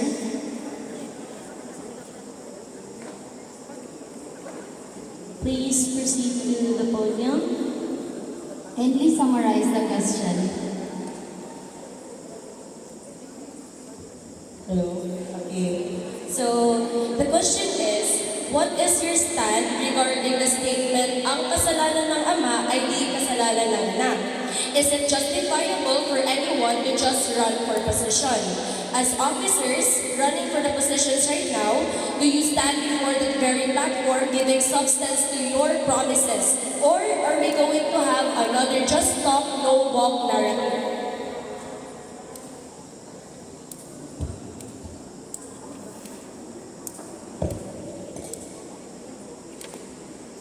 Okay, let's have someone from this panel to answer. My take on that, actually, this is going to be very, very personal. Okay, my take on Marcos and the Lani election was, yeah. But I don't believe that the sin of the father should be the sin of the son, but it doesn't make him unaccountable for what happened. I think that with everything that happened, the Filipino people deserves an apology at least from them, or a form of owning up to what happened, because there are evidences that prove that that happened. And as for the question, will it be another talk, no walk kind of government? I think no one from the candidates ran for this position if they didn't have any experience at all. And we were screened, the SEBs looked into our backgrounds, our credentials were checked, and we're very passionate for the positions that we ran. That's why we're here, we're standing and right now to show you that we want to do this and we want to help represent the student body and become a better community for everyone. Okay, thank you for that. Now let us have the very, very last question. Maybe, excuse me. Okay.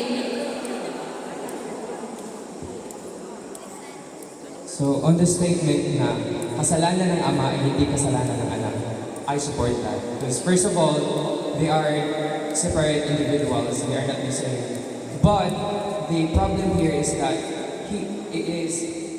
if you're not going to do something to justify or to correct the mistakes of your constituents, then that's the problem here.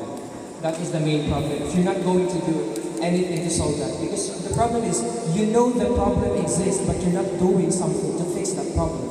So my stand is I believe that ang kasalanan ng ama ay hindi kasalanan ng anak, pero dapat may gawin ka as someone connected to that person.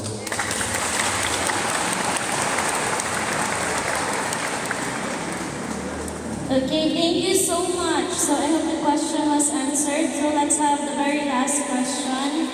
Sam? Matindog na ko sa table because I will be asking this question not as a panelist, not as the Prime Minister of VSU Debate Society, but as a concerned Viscan. And I'm going to be addressing this question to the forerunners of the two party lists. Can you please come on the list front. Come on down. By the way, everyone, did you have a fun time sa atuang event karon? Nalingaw ba ang tanan? Nakuha ba? Did we give you a show that you enjoyed? Okay. Nahilong na sa lagi pagkapuhin siguro. Okay. Okay ha? Mo display mo daan. These are my own views. Not the views of USEB. Not the views of DEPSO. These are my own views. Not even as a panel. Ganina na kung gano'n ang panel, bro. Naghanap kayo nag-raise sa ilang hand. Uy, karoon na lang mga panel. Let's strip naked the both of you. I will strip the both of you naked right now. Oh no, like, figuratively, ha? Figuratively. If I were to strip naked, figuratively, the forerunner of the Viscan party list, he has a person who knows the ins and outs of what's going on at the council. He is directly involved, and he might have what it takes if we elect him into office. But you lack willpower. You lack conviction. You don't answer the questions with confidence, and you expect us to vote for you? Okay, to be fair, let's talk about the forerunner for the Dila party list. Figuratively, let's strip him naked figuratively. He talks about all the accomplishments that he has. He talks about sukod sa high school or elementary ba or sa baliha. He talks about them. He talks about willing to act, giving a voice to the people. I'm not allowed to swear, but I'm just gonna give you my statement. But as of the moment, he's just an empty bag of promises that is not only saying motherhood statements, but also is completely unaware of how the council works. It might have worked when you were in high school, it might have worked when you were in senior high, but no way, I can at least say hell, no way in hell will it work when you become the USSC president. You can't just wing this, man. I know the both of them personally, but this is impartial na yun sa ako. As a Viscan myself, strip away my position, strip away my pagka-panel, Viscan na kumutan ako. Kaya conflicted ko kinsa ko i-vote. Mani ang last ninyo na chance para ma-convince ako, just an ordinary Viscan. I already stripped the both of you naked, figuratively. How are you going to convince me to vote for you when you lack the willpower and you lack the experience and are just spouting nonsense that cannot be verified, and the people who are watching will believe it to be true because they are ignorant as well. No offense. Ignorant of what really is going on in the offices. Any one of you may answer first.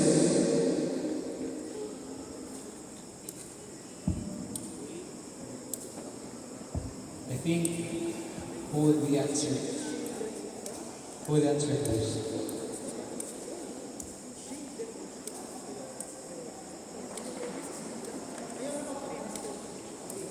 Okay, a representative from Dila will answer first.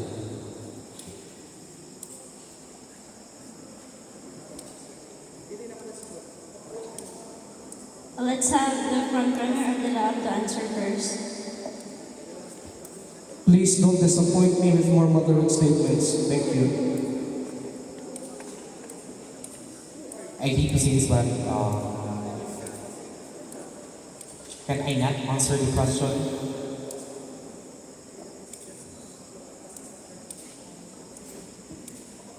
It is your choice. I am but only one vote of the entirety of the Viscan population. But if you can't convince me, you can't convince anyone.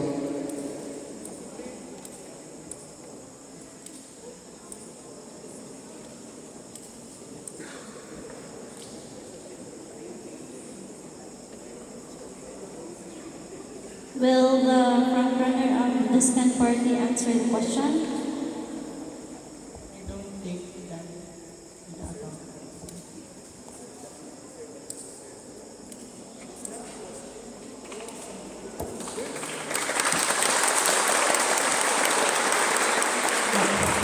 Okay, I think we are going to have the open forum.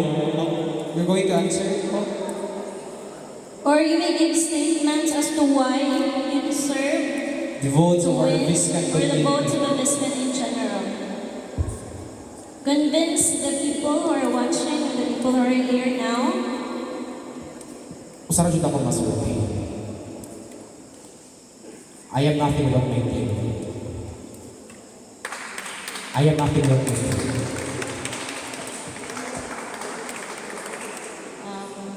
I want to prove myself that I am deserving, that people have the potential, or that gives potential to me, that I am willing to rerun, or to have that, reclaiming that point, to be re-elected as mature, improved, and a changed president. Thank you. Okay, I think that sets the open forum for